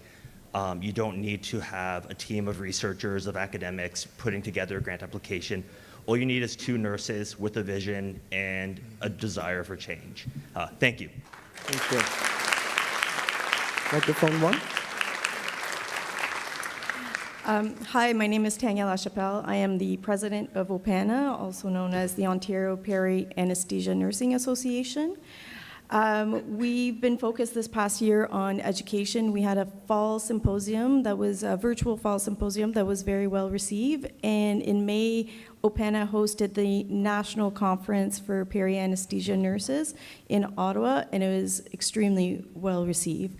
Now, for us, for OPANA, we are feeling the crunch for peri-anesthesia because of the surgical backlog. Everything was, for the last few years, focused on eMERGE, ICU, COVID, but now we have the backlog of surgery. So they are asking us to go above and beyond, and this is how we are seeing now for the for-profit organizations starting for surgeries. We are not up to 100%. Not many hospitals in Ontario are up to 100% surgeries yet. Because of lack of OR nurses and also a very big lack of anesthesiologists, because they all left during the pandemic to go to the States or to go to other places. So now it's try to recoup, go that, but a lot of the nurses are also going to the private for-profit because they can't pick up any overtime, they can't pick up any hours. So the part-timers, it's extremely hard to keep retention for part-timers in peri-anesthesia. So I will say, though, speak to your politician. I spoke with John Fraser. He is my MPP at home in Ottawa. And what I spoke to him about, he actually brought up to Queen's Park. So speak up, and they do listen sometimes. Yeah. Thank you. So I want to put another phone number for you to call. And I honestly think if all these people in this room alone will call, will make a difference. And it's not politicians. It's the Ontario Hospital Association. Have you ever heard them speak? Because we have about agency. We have about for-profit clinics that will take staff away. Call the OHA. I'm saying it here. Anthony Dale will not like it, and that's okay. We take these positions, we take them for a reason. Have them speak out that this will destroy our public hospitals in this province, and they know it. Call the OHA. The board of the OHA is made by CEOs, presidents and CEOs of hospitals in Ontario. Call the OHA, take the number, it's public, call them, and leave their voicemails full. You all should do that. That probably will do even more than calling politicians at this point. I spoke about Spain. When they tried to privatize in Spain the hospitals, and I happened to be there in one of those rounds, the CEOs, the presidents and CEOs of hospitals who were taking the staff to the streets was the presidents and CEOs of hospitals. Have you ever seen that here happening? The hospitals had a banner, this mega big. They covered the hospital wall saying, public hospital is in the hands of the people of Spain. Do that. They will not do that here. And that's not Cuba, that's not North Korea, that's not China, and all the places that they have tried to send me. That is Spain. So please call the Ontario Hospital Association and tell them it's time for them to speak out about agency, because we do, and they pay the bill, by the way. Double the time and triple the time. But they're willing to pay the agencies because it's the same hospitals, paying the agencies, but not pay our colleagues. They are willing to allow for-profit investor-driven, which investor-driven means by law, they need to respond first to the investors, not to patients, by law. So call the Ontario Hospital Association. You don't need to say your name. call them and leave a voicemail. Thank you.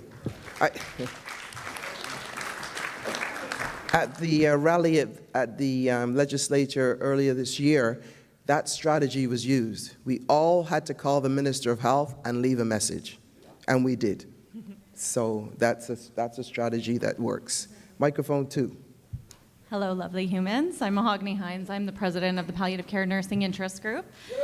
Yeah, thanks, everyone.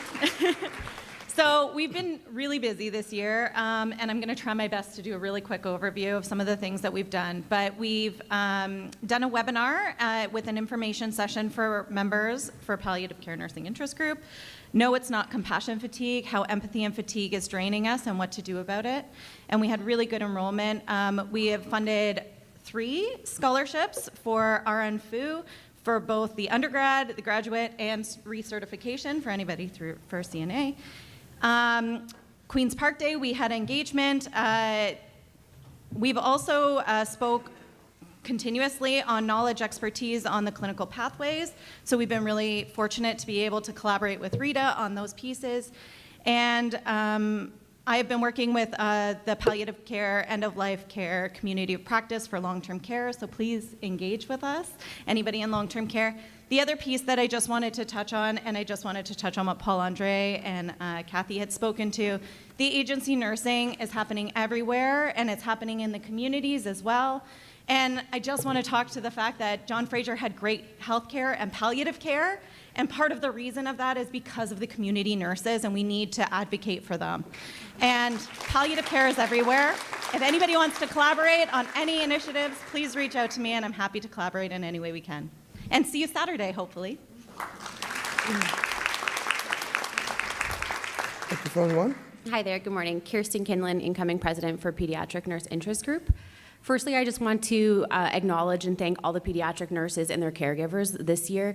As COVID kind of seemed to kind of fizz out for some areas of the province, it really escalated in the acuity and the access to care for children across the province. And so I just want to acknowledge that that is still an ongoing issue, and I really look forward to hearing the resolution put forward today from our team, our policy team, regarding right-sizing that children in Ontario deserve to get the care they need by the people they need in the place that's closest to them. So that's something I'm really looking forward to. Our policy team attended Queen's Park Day, and our resolution last year regarding vaccination accessibility, regarding catch-up, and just making it more accessible via language and other key kind of centralization things. We've been working with the policy team here at RNAO, with Matt and Christina, and we just met with Director Lurch at the Ministry of Health last week regarding how we can work on those things from last year. So the work continues, even from last year. Our education team and our symposium team held a successful symposium in October and education workshops to nursing students and our RNs in the province regarding pediatric care.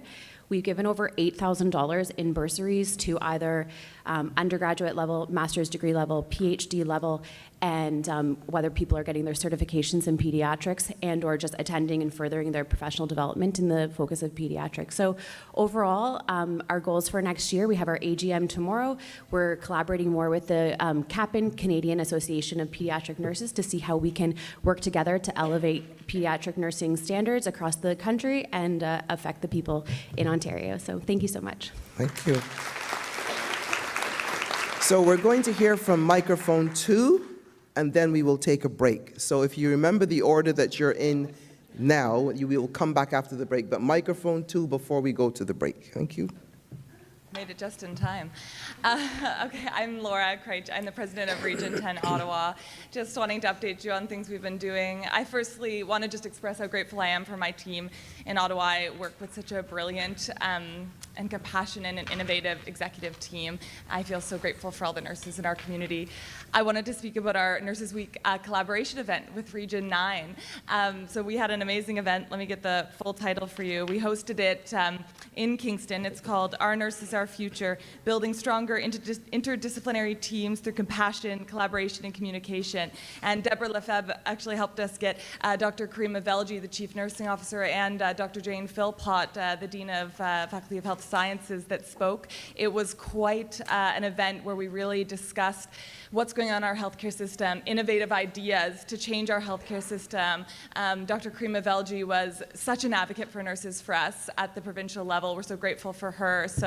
And so then that leads into the next thing. We spoke about primary healthcare a lot at this event and how we have just let primary healthcare erode, and that really just ripples into our whole community. So in Ottawa, just last week, we submitted a proposal for a nurse practitioner-led clinic with 12 nurse practitioners and a whole interdisciplinary team. Thank you. So we're hopeful we'll get accepted. We got a lot of letters of support from our mayor, from our MPPs. RNAO did not support this proposal. We supported them with the advocacy efforts. It's a group of nurse practitioners who submitted the proposal, but RNAO Ottawa helped them with their advocacy and getting letters of support and things. So fingers crossed for us in Ottawa. We will get that extra primary health care we need. So thank you to everyone. All right. Thank you. So, yes, we will reconvene after the break. So let's take a break and return to your seats promptly at 10:30, and then I'll have a few other little housekeeping items to announce. 10:30, see you again.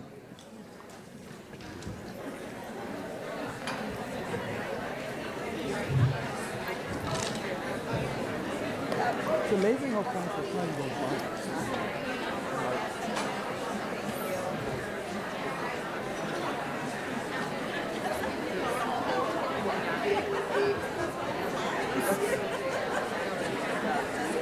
Like, I can't be like, yes, do you find it hard?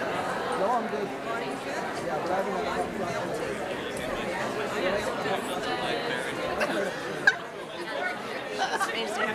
I want to say to her remind her about.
Not officially. I love it.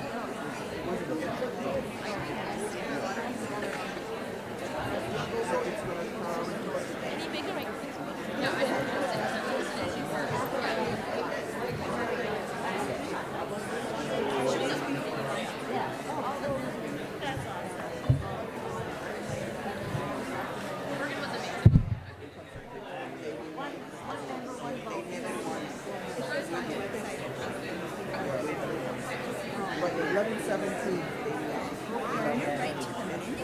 Well, it's on here.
Nice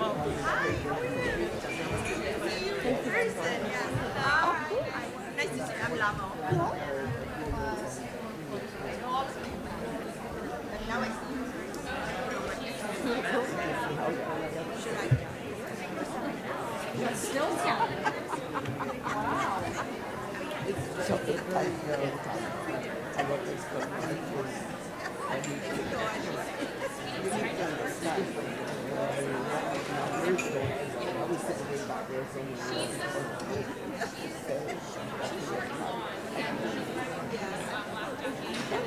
Till the last minute.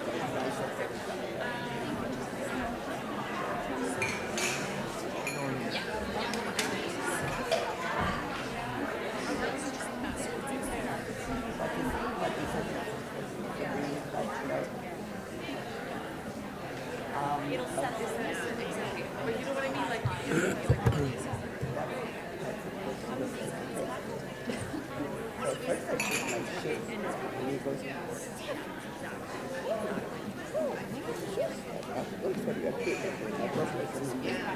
It's very practical and very real. It's not good for young people too. So that was fast. And then he goes, now start. How do you do reconciliation?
The speaker of the leadership luncheon is Dr. Lee Chapman, who will discuss her role as Federal Chief Nursing Officer.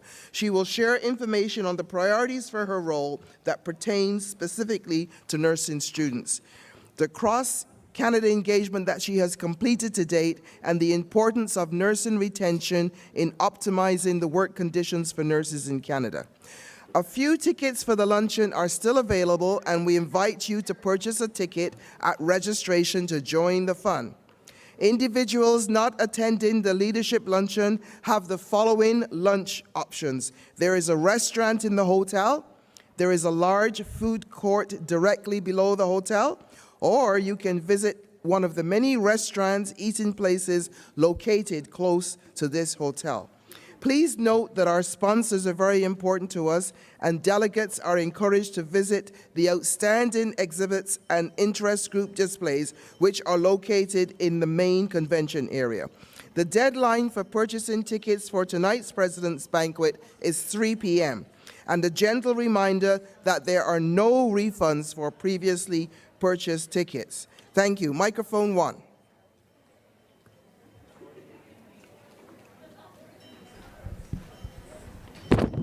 Good morning, everyone. Edward Cruz, International Nursing Interest Group. Since the last time we met, I would like to add some information with regard to the activities of the interest group. I would be remiss if I don't mention this very important information, but I know it has been shared already, but I would like to acknowledge Dr. Angela Cooper Brathwaite on her induction to the Order of Canada. She is one of the founding members of the International Nursing Interest Group. Since our last meeting, our membership has increased to 433. Within this past year, we held 2 virtual general meetings. The first one was we had a keynote speaker from the Philippines, Ms. Fredita Tan from the Silliman University Hospital, who spoke on their experience in implementing the risk assessment and prevention of pressure ulcers best practice guidelines. And then the second keynote was Julie McShane from Unity Health Toronto, who spoke on their experience creating and rolling out an internationally educated nurse internship program. And we will be holding our first in-person general meeting next week on the 27th at Centennial College. And I will be the keynote speaker. Wonderful. Thank you. Thank you. Microphone 2.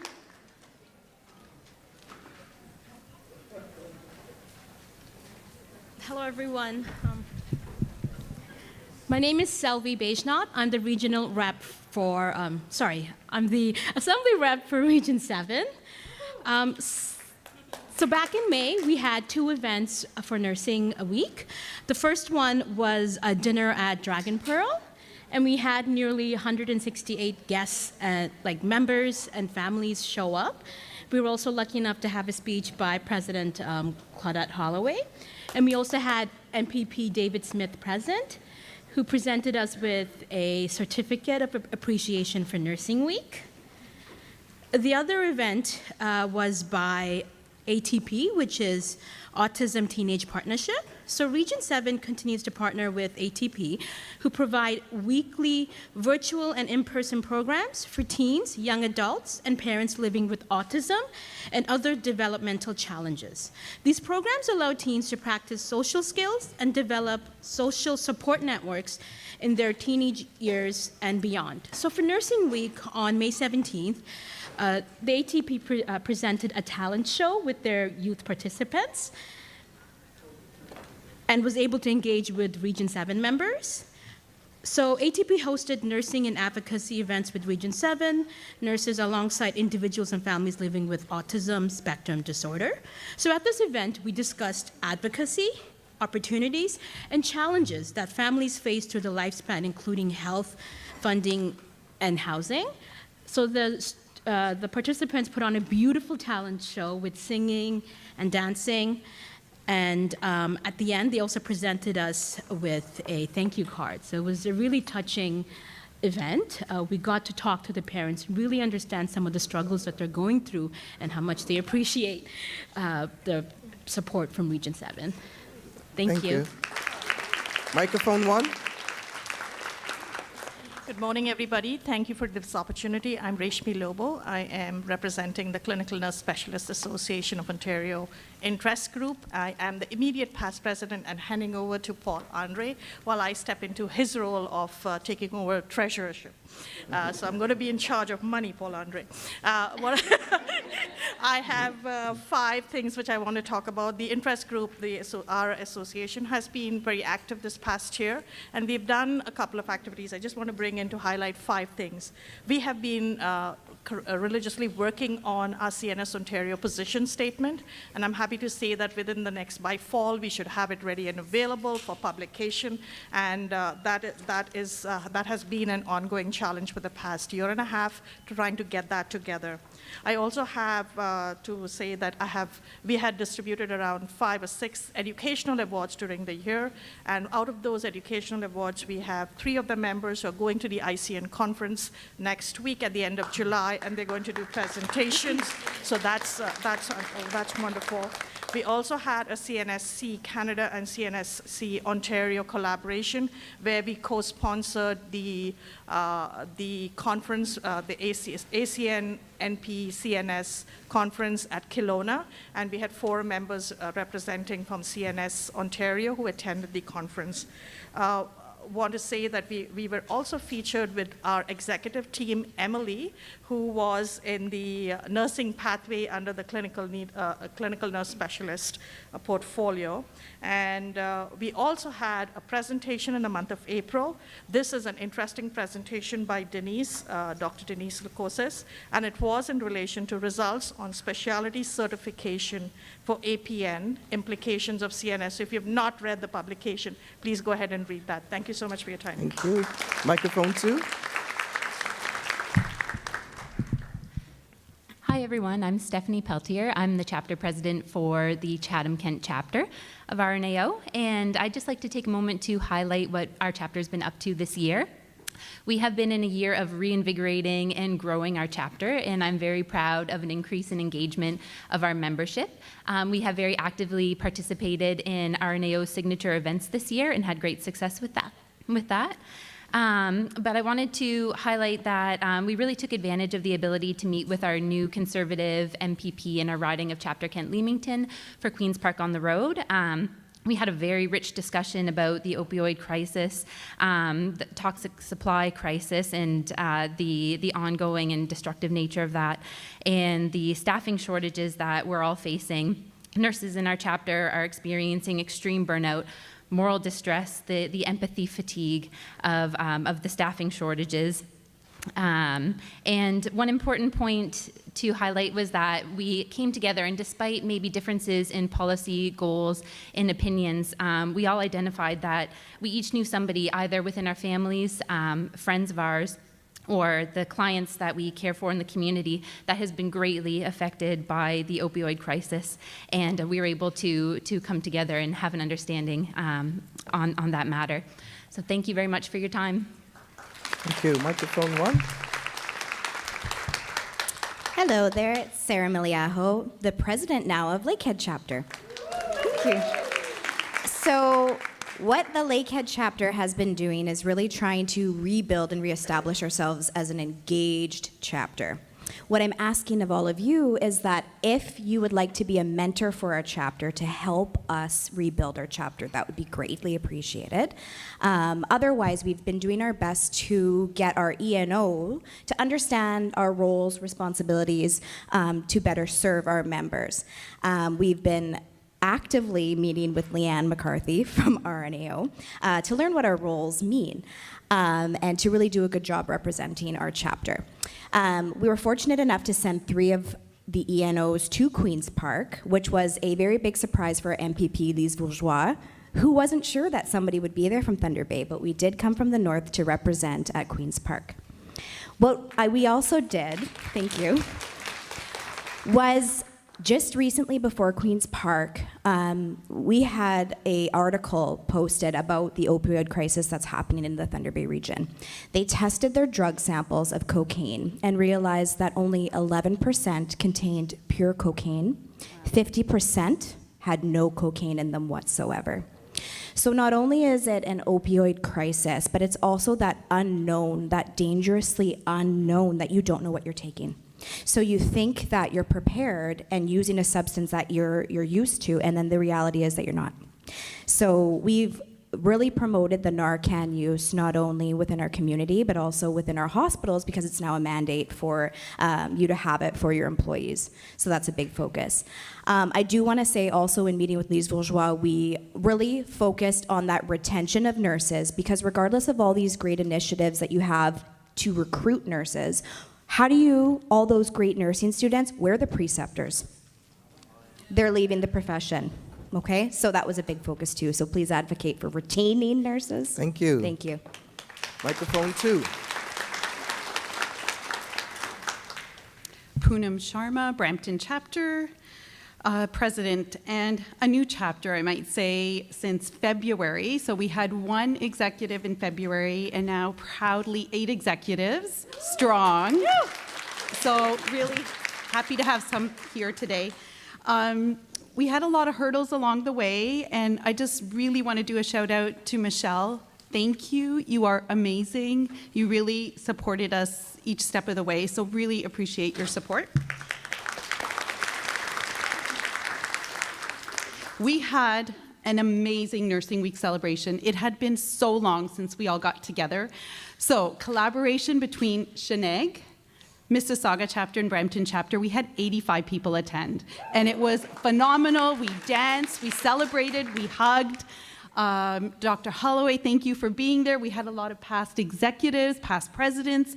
Everyone came out, and it was amazing. So really honored to be part of that collaboration. And if any interest groups and chapters, if you haven't done that, I really encourage you guys, get together when you do your Nursing Week events. It's so much more powerful. The collaboration and the connections that you will make are so powerful. So please try to do that if you haven't. I want to do a shout out to public health. Anybody working in public health or connected in any way, because oftentimes we are forgotten. The pandemic has been excruciating on public health nurses, and you guys are amazing. Thank you. I work in public health in the Region of Peel. Many of you know what's happening in the news with the dissolution. We don't know what's going to happen in 18 months. It is very stressful. There will be a panel appointed with advisors, so it's a waiting game to see what's going to happen, but we will remain positive, and as nurses, we have the knowledge, the skills, we will advocate as well. Thank you. And very quickly, I know my time's almost up, but self-care is so important. Your time is up. Thank you. I'm going to Spain tomorrow, Doris, so I'm going to be visiting a hospital with my RNAO pin. Thank you. Bye. Microphone 1. So I'm going to start by saying, please, I welcome everyone. I should start by saying who I am. My name is Shannon Closen, and I'm the chair of the Nurse Practitioner Interest Group Executive.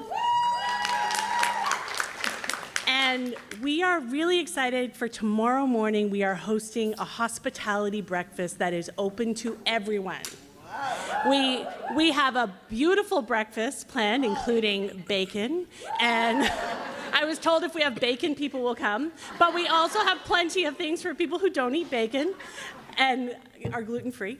And we're just gonna relax and connect with each other, and we're gonna have an opportunity to hear from our PPAN group of what their plan is. I know that if I was trying to say everything that our Nurse Practitioner Interest Group has done, I will get the dreaded time card. It will not.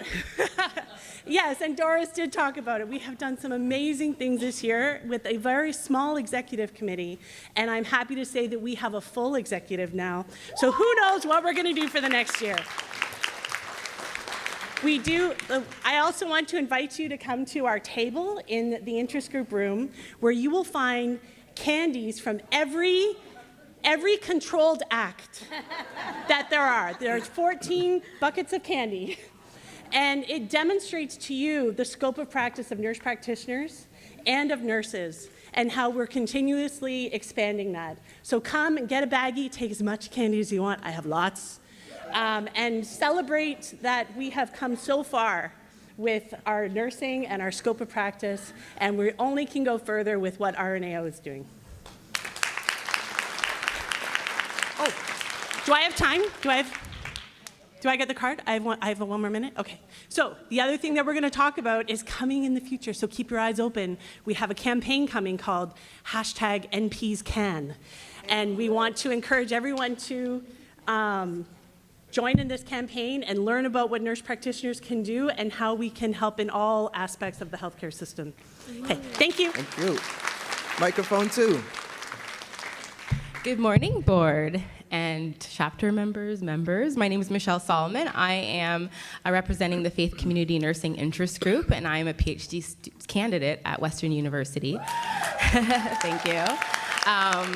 I've been a member of RNAO since 2010 when I became a nurse, but now I want to get more involved. I just joined in last October, and when I joined, I met with the senior academic counselor at Western University to see about recruiting undergrad students into our interest group and promoting the free membership and trying to get people to come out, and we want to go widespread across to different universities to encourage more nursing students to join. And then in January, we had an educational day, and the focus was what to do in an emergency and how the pandemic has affected the delivery of emergency services, and how nurses and healthcare providers have been impacted, and how faith community nurses can disseminate all that we have learned to provide health services and integrate spiritual care. How are we empowering ourselves and others in the state of emergency? And we were lucky to have Ms. Siobhan Carling, who's an Advanced Care Toronto paramedic, and Mr. Bob Park, a bioethicist and member of the Clinical Advisory Committee at Ontario Palliative Care Network. So it was interesting to ask Siobhan, the Advanced Care paramedic, about how she, and if she addresses spiritual care in emergency situations, and also talking to Bob Park about palliative care, right, and the end of life and integrating spirituality. And then we also started a pulse survey. We sent that out March to April to find out more about who are the individuals practicing parish nursing interested in integrating spiritual care. Thank you. And Thank all you. of that. So Thank you. Microphone 1, lots please. of stuff. Thank you. Good morning, everyone. My name is Shauna Graff, and I'm the outgoing chair of the Mental Health Nursing Interest Group. Thank you. A lot of the work that we've been doing over the past year is related to advocacy for RN psychotherapy, knowing that we have a lot of nurses in our province who want to help fill that gap and meet the needs of people in our province who need psychotherapy. We also continue to shine a light on the overdose crisis and harm reduction.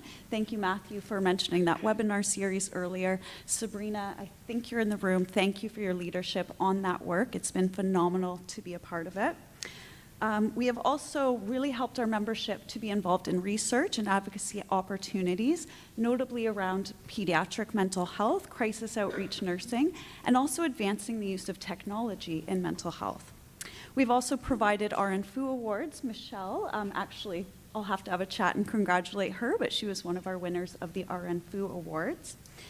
We also continue to focus on the wellness of all of our nurses within our communities, within our hospitals. Any setting that you are working, we care about your mental wellness. We want to offer resources, support, and we know that connection, collaboration is at the heart of mental health nursing, and we hope to do that with all of you as an ongoing thing. Collaborate, reach out. We want to be a part of whatever initiatives we can be that are geared towards not just our own mental health, but the mental health and wellness of our communities. With that, I will say thank you. I do want to comment on one thing. Those of you that were yesterday evening when John Fraser, who I love dearly as a person and as a politician, but that's the piece that when he said, and she's upset to this day, is because he had the chance and the opportunity as minister back then to move RN psychotherapy, and he didn't. And we had huge fights over that. And it took all these years to now move initiation of RN psychotherapy. So again, we don't agree with governments on everything, not back then, not back now, but this government did move RN psychotherapy. And where is my colleague from the College of Nurses? Ms. Petrov, and thank you for being here. That is the only, so far, notice, so far, that we fought even the college, because the college had left us out of RN psychotherapy. And so first we went to the college as RNAO, all of you. That's why I say college now on the other. And then, though back then, John Fraser, look how many years we could have been in a different page. Politicians have a responsibility when they hold office, same as we have. So that's the one. Thank you. Now, which microphone was I at? All right. So the time moves very quickly. We've got 4 minutes. So, you know, we're really I can proud. do it in 3. No, we will manage. We're gonna do something a little different today. We will still keep to our agenda. So I know that you've all done wonderful work, and we look forward to hearing it. But we have a student in the lineup here, and I want to give him a chance to speak.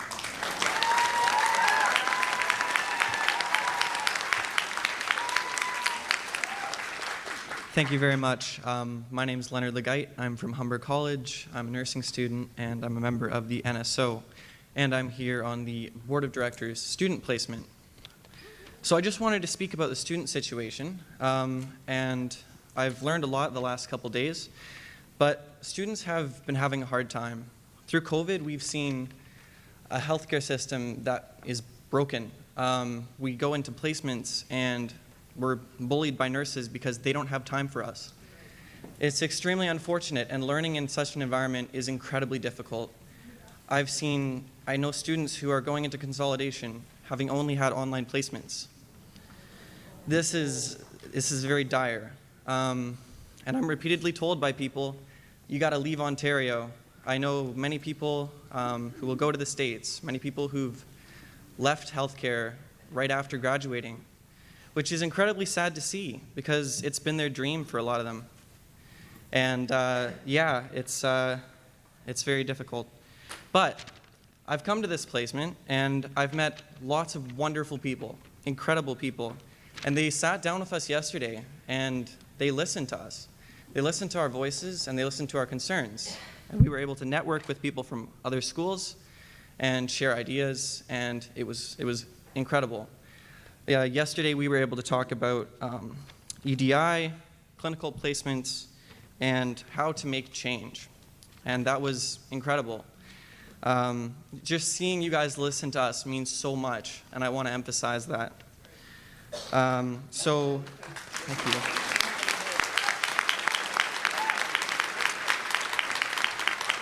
And I wanted to thank you on behalf of all of these students because we really treasure this opportunity. Meeting with you guys individually, I didn't realize how important you guys were before coming to this. And now you've left me with goals to strive for greatness, and all of us, we want to graduate and we want to potentially become members of the board in the future and make a difference.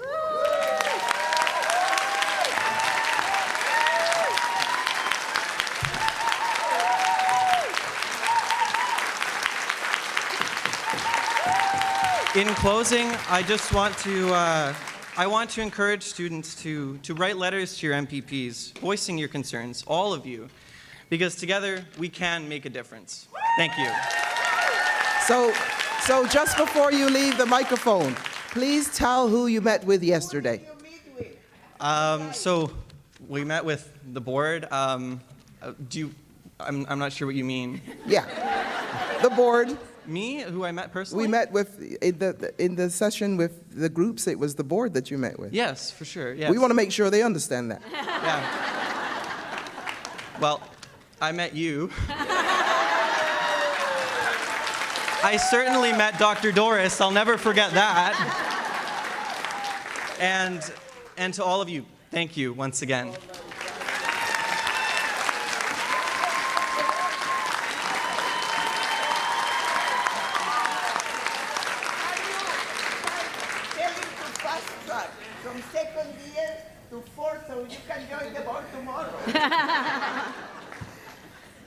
So, unfortunately, colleagues, we cannot do any more members' voices at this time.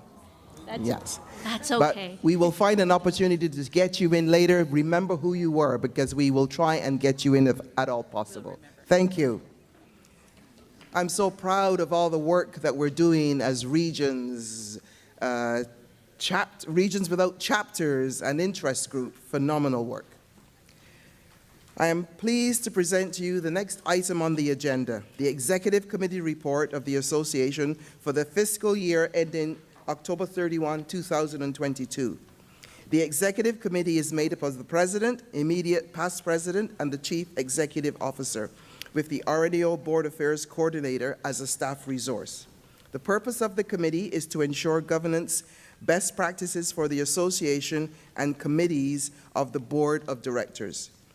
As presented in the CEO's report, the association has achieved another year of tremendous activities, outcomes, and successes. The committee is pleased to report on another year of robust and sustainable financial results for the year ending October 21, 2022, as verified in the association's financial statements. In this climate, we need to cheer about that. At year-end, KPMG, the association's external auditor, presented their unqualified opinion to the Board of Directors. The Board and the Executive Committee are satisfied that the financial statements adequately disclose the scope of our activities during the reporting period. The committee is pleased to report on another year of success for the year ending October 31, 2022. We continue to have a strong financial ability to provide a vast range of member benefits and services, educational opportunities, legal assistance, and professional liability coverage. We are very proud that over the last 3 decades, our financial capacity has grown by leaps and bounds. It is noteworthy that RNAO has achieved these financial outcomes without raising member fees since 2014, a 25% reduction in real terms due to inflation. The association's assets are held in high-quality investments, plus the home office land and building on Yonge Street in Toronto. And if you haven't seen that building, you got to go see it. It is wonderful. That is our building. The Board of Directors have reviewed the financial results, and it's satisfied that our financial house is monitored closely to ensure we continue to deliver the highest level of service to our members, and we are confident that under the stellar leadership of our CEO, the Board of Directors, and our dedicated staff, RNAO will continue to produce ever-growing influence and impact. I would like to thank the committee members, Board of Directors, and staff for their thoughtful contributions and support in the business of this committee this year. I would now like to introduce Mr. Ali Tharani of the accounting firm KPMG to give the auditor's report.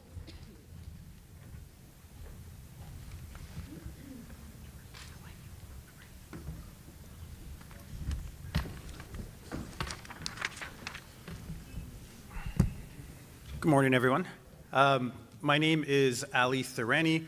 I'm a partner at KPMG and the engagement partner for the audit of the Registered Nurses Association of Ontario. Just quickly before I get started, I just wanted to say thanks and just share a sense of gratitude for everything that all of you do in the community. I'm really thankful for all of your help and support, and I just want to start by saying thank you.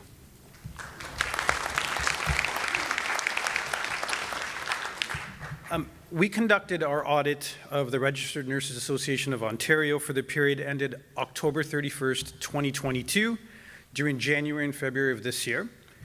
We met with your board to present our findings, and the board approved the financial statements on March 21st, 2023. During our audit, we had the full cooperation of management and your finance team. It was our first full year working with Wangya, and it was truly a pleasure.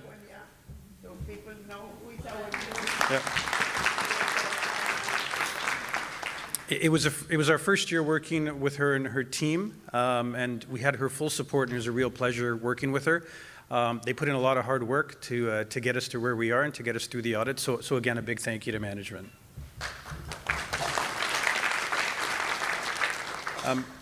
I just remind everyone that as your auditors, our deliverable to you is the auditor's report. The actual financial statements are the responsibility of management. With that, we issue a 3-page audit opinion. There's a lot of information in there. I just want to read you one excerpt, which I think is the most important. And from that excerpt, it's, in our opinion, the accompanying financial statements present fairly, in all material respects, the financial position of the entity as at October 31st, 2022, and its results of operations and its cash flows for the year then ended in accordance with Canadian accounting standards for not-for-profit organizations. So essentially, that's what we would call an unqualified or a clean audit opinion. Okay.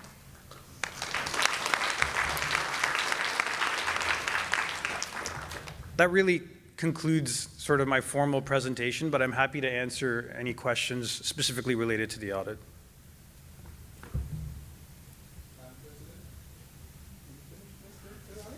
I am, yes. Well, you hold fast there.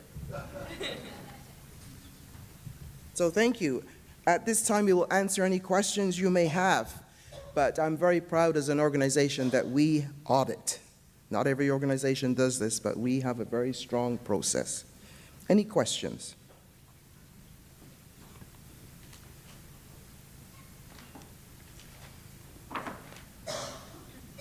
Seeing none, at this time, I'm asking for a motion to accept the Executive Committee report. I need a mover. Madam President, Paul-André Gauthier, Sudbury Chapter, I so move the adoption of the financial report. Thank you. I need a seconder.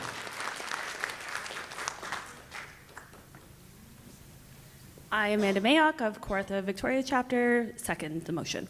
Thank you. Any discussion?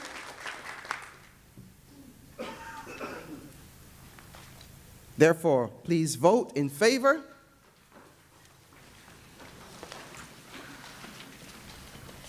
Opposed? Abstaining? Carried.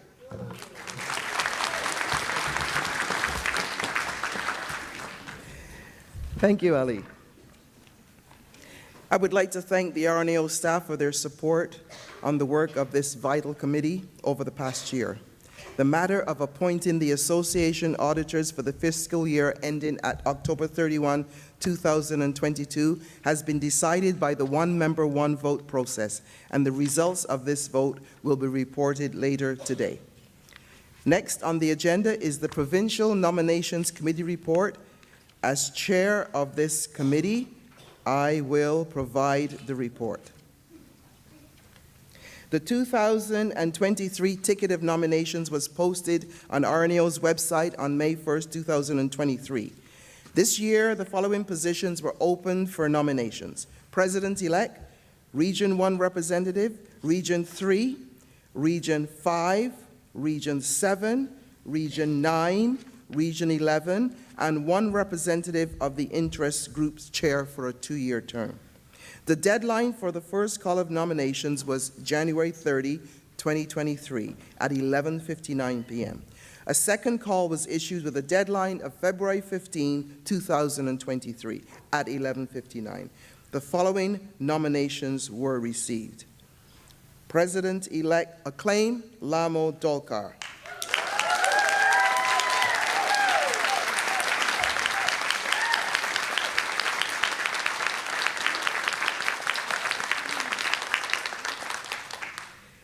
Region 1 Representative Rachel Elliott. Acclaimed.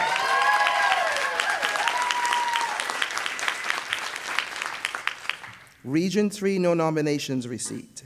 Region 5, Lori Weeble Edgar. Acclaimed.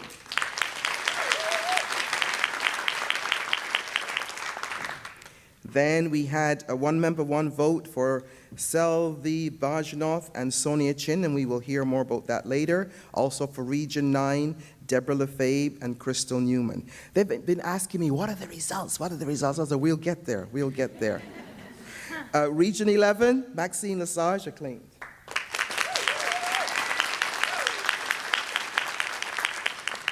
Representatives of the interest group chairs, Katie Hurst, acclaimed. Where's Katie? Sarah, now I make sure I get your name right, Sarah, Leadership Succession Committee, Sarah Malaho. Did I get that name right? Oh, yes. Provincial Nominations Committee, Marie Lewis and Evan Gammon.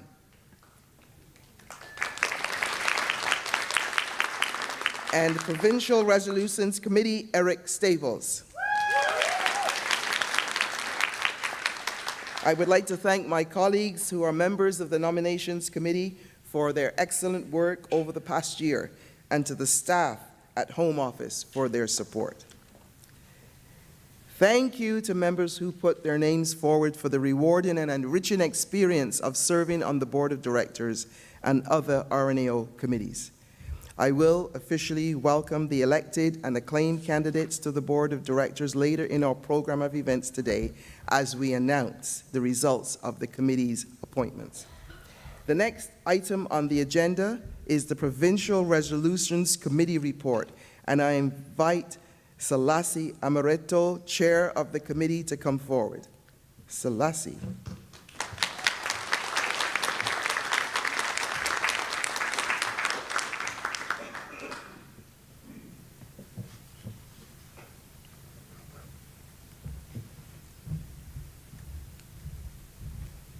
Thank you, Claudette. The Resolutions Committee is comprised of general members of the Association, the President, Chief Executive Officer, and the Parliamentarian. The committee reviewed 12-member resolutions received by the deadline 11:59 p.m. on January 31st, 2023. The committee met on 3 occasions to discuss the resolutions. Based on the criteria for assessing and strengthening resolutions, it decided that 11 should be brought forward for discussion and decision at the annual general meeting. 1 resolution was not carried by the committee. Members are reminded that resolutions can be submitted at any point during a year up to the deadline. Should resolutions be submitted ahead of the deadline, the committee will review submissions by email and provide feedback to the submitters. This provides submitters more time to have their resolution well prepared prior to the deadline. Resolutions coming forward from a member of the association as an additional new business item prior to the commencement of business at the AGM will not be accepted per RNAO Policy 6.075. As such, members are encouraged to adhere to the deadline for submission of resolutions to the AGM. The Board of Directors has the right to submit a resolution at any time up to the date of the AGM. On behalf of the committee, I would like to thank members of the association for their thorough and well-developed resolutions, as well as Home Office staff for their hard work and dedication. Thank you. Thank you, Selassie. Selassie is special to me. We have worked together, and I've watched her grow in RNAO, so thank you. Madam President, question? Paul-André Gauthier, representing the Sudbury chapter. I have a question regarding the Resolution Committee. Just to confirm, because some members are quite new at the Assembly, so they may not be aware of the process, but committee members, if they are reviewing a resolution that pertains to their interest group or their chapter, they have to step down from that discussion in the committee, right? Do we have our policy to guide this? Because that can be a conflict of interest, Madam President. If the resolution from an interest group that I belong, then I discuss that on the resolution committee, there can be a conflict of interest. So they have to step down from that discussion. So we will follow up and we will check the policy Thank on you. that. Thank you. Thank you, Paul-André. Any other questions? Thanks to all members for their important resolutions that were submitted this year. 11 resolutions in our agenda. This is a clear marker of robust member engagement. Note that your deadline for the 2024 AGM submissions is in January next year. And I would encourage you to think of issues that matter to you and your colleagues and patients and submit a resolution ahead of the deadline. Just a reminder that the proposed resolutions will be dealt with this afternoon during the consultative session. I now ask for a motion to accept the Provincial Resolutions Committee report exclusive of recommendations. I need someone to move.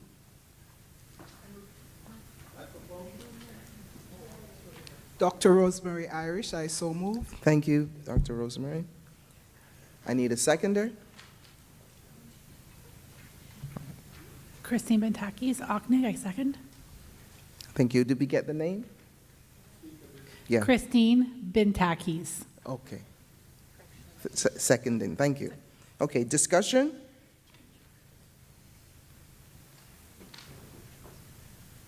Voting. In favor? Opposed? Abstaining? Carried.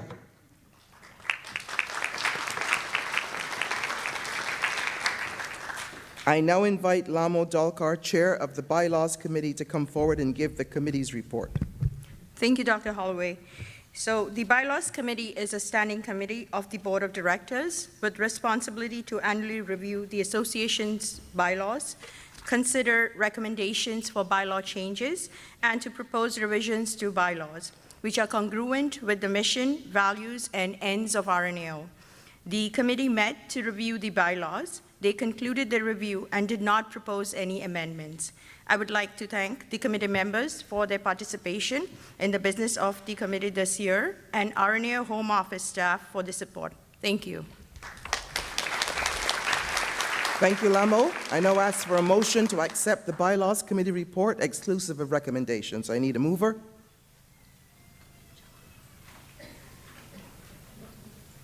Sarah Miliajo, Lakehead Chapter, I so move. Thank you. I need a seconder. Janet Hunt, Middlesex Elgin Chapter, I so second. Thank you, Janet. Discussion.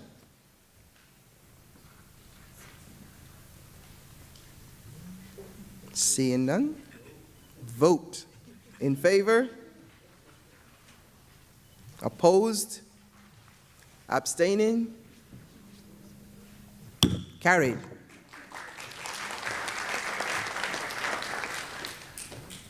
Don't be afraid of a silence sometimes, because we need to just take a little moment sometimes.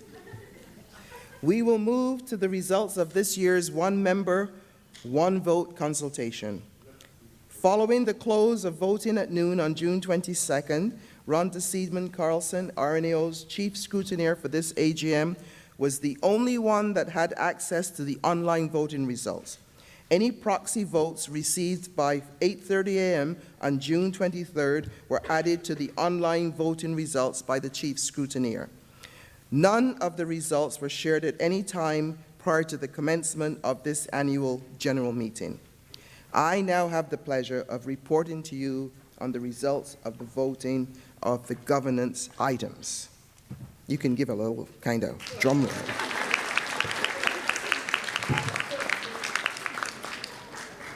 So I have them here. These were from the chief scrutineer, and they were signed, so nobody has opened them. So let me go now. It's like the Academy Award. It is.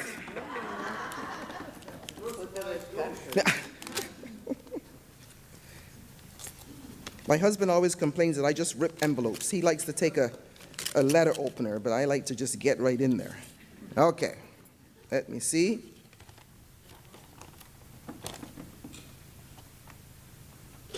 Okay. We have President-elect Lamo Dalkar, acclaimed. Region 1, Representative Rachel Elliott, acclaimed. Region 5, Lori Edgar, sorry, Lori, acclaimed. Region 7, Representative Sonia Chin.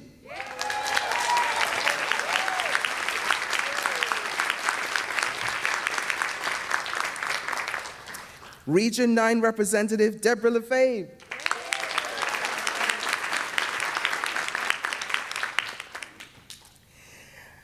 Region 11 Representative Acclaimed Maxine Lesage.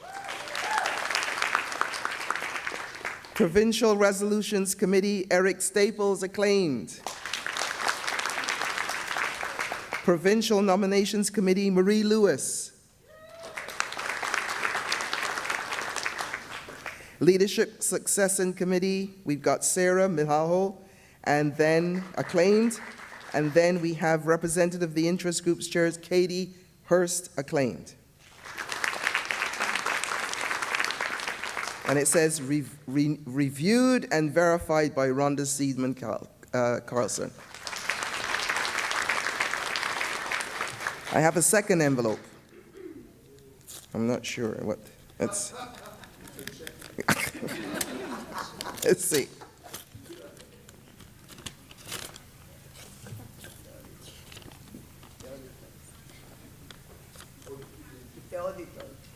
Okay.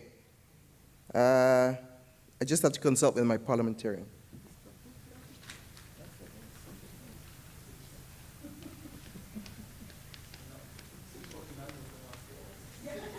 Right?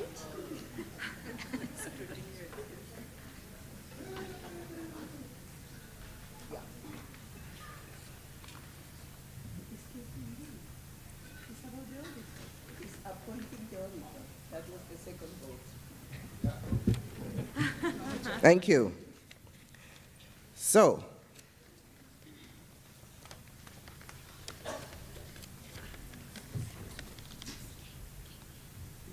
Appointing the auditor. They have two votes that they have. yes. Members and appointing the auditor. Right. Nothing So, to do with nothing. yes, yes. So this was just telling us that from the one member, one vote, we appointed KPMG as our auditors. Good.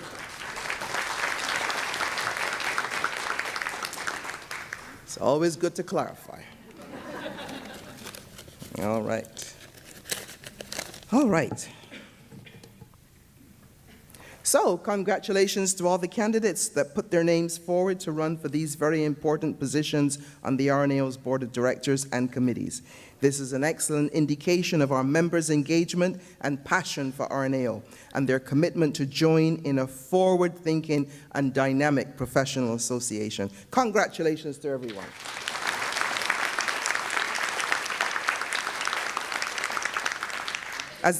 As the final item for this morning, it is now my pleasure to... You need a resolution to accept that report for all the votes. Parliamentarian? Actually, no. It's voted on member, one vote. Thank you for that. Yes. Thank you. Thank you. So, Members vote. All of them, not yes, that was the second result telling us the vote, so we're good. But I think it's worth a moment of education. It's not for Polandre, but for the members. This is very important. This is why it's broken in the morning, the auditor and the issues related to who sits there, right? That is a governance issue. One member, one vote. Therefore, members speak, not you guys, with all due respect. Consultation reps, which is on the resolutions, is not a governance issue. It's not mandatory for the board actually to follow resolutions. We actually do because we believe it's important, but it's not one member, one vote, and we have the consultation rep. So thank you for asking, and just help us clarify. Thank you, Doris. Okay, so as a final item for this morning's business, it is now my pleasure to present greetings for the AGM from the Premier of Ontario. Premier Doug Ford was unable to be with us today, and we appreciate his video-recorded greeting.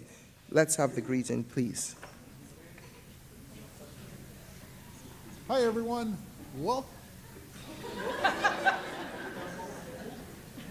Hi, everyone. Welcome to the Registered Nurses Association of Ontario's AGM 2023. This is a great opportunity for nurses and industry professionals to come together in the spirit of change, to network with their colleagues and work together to lay the groundwork for the future of this profession. I want to thank you all for the important work they do in representing nurses across Ontario and advocating for the positive change in our healthcare system. I also want to thank our nurses for everything they do to keep our communities safe and healthy. We know just how hard you work, especially over the last couple of years. You're all absolute champions. I hope you have a great event and all the very best. Thank you, Premier Ford, for your greetings.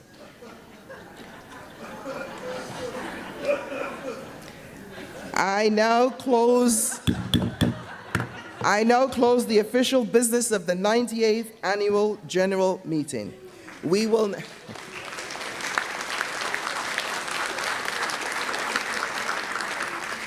now break for lunch. Please return at 2 p.m. promptly. A kind reminder for those of you with tickets, RNAO staff will be pleased to guide and accompany you to the location of the Students' Leadership Luncheon, which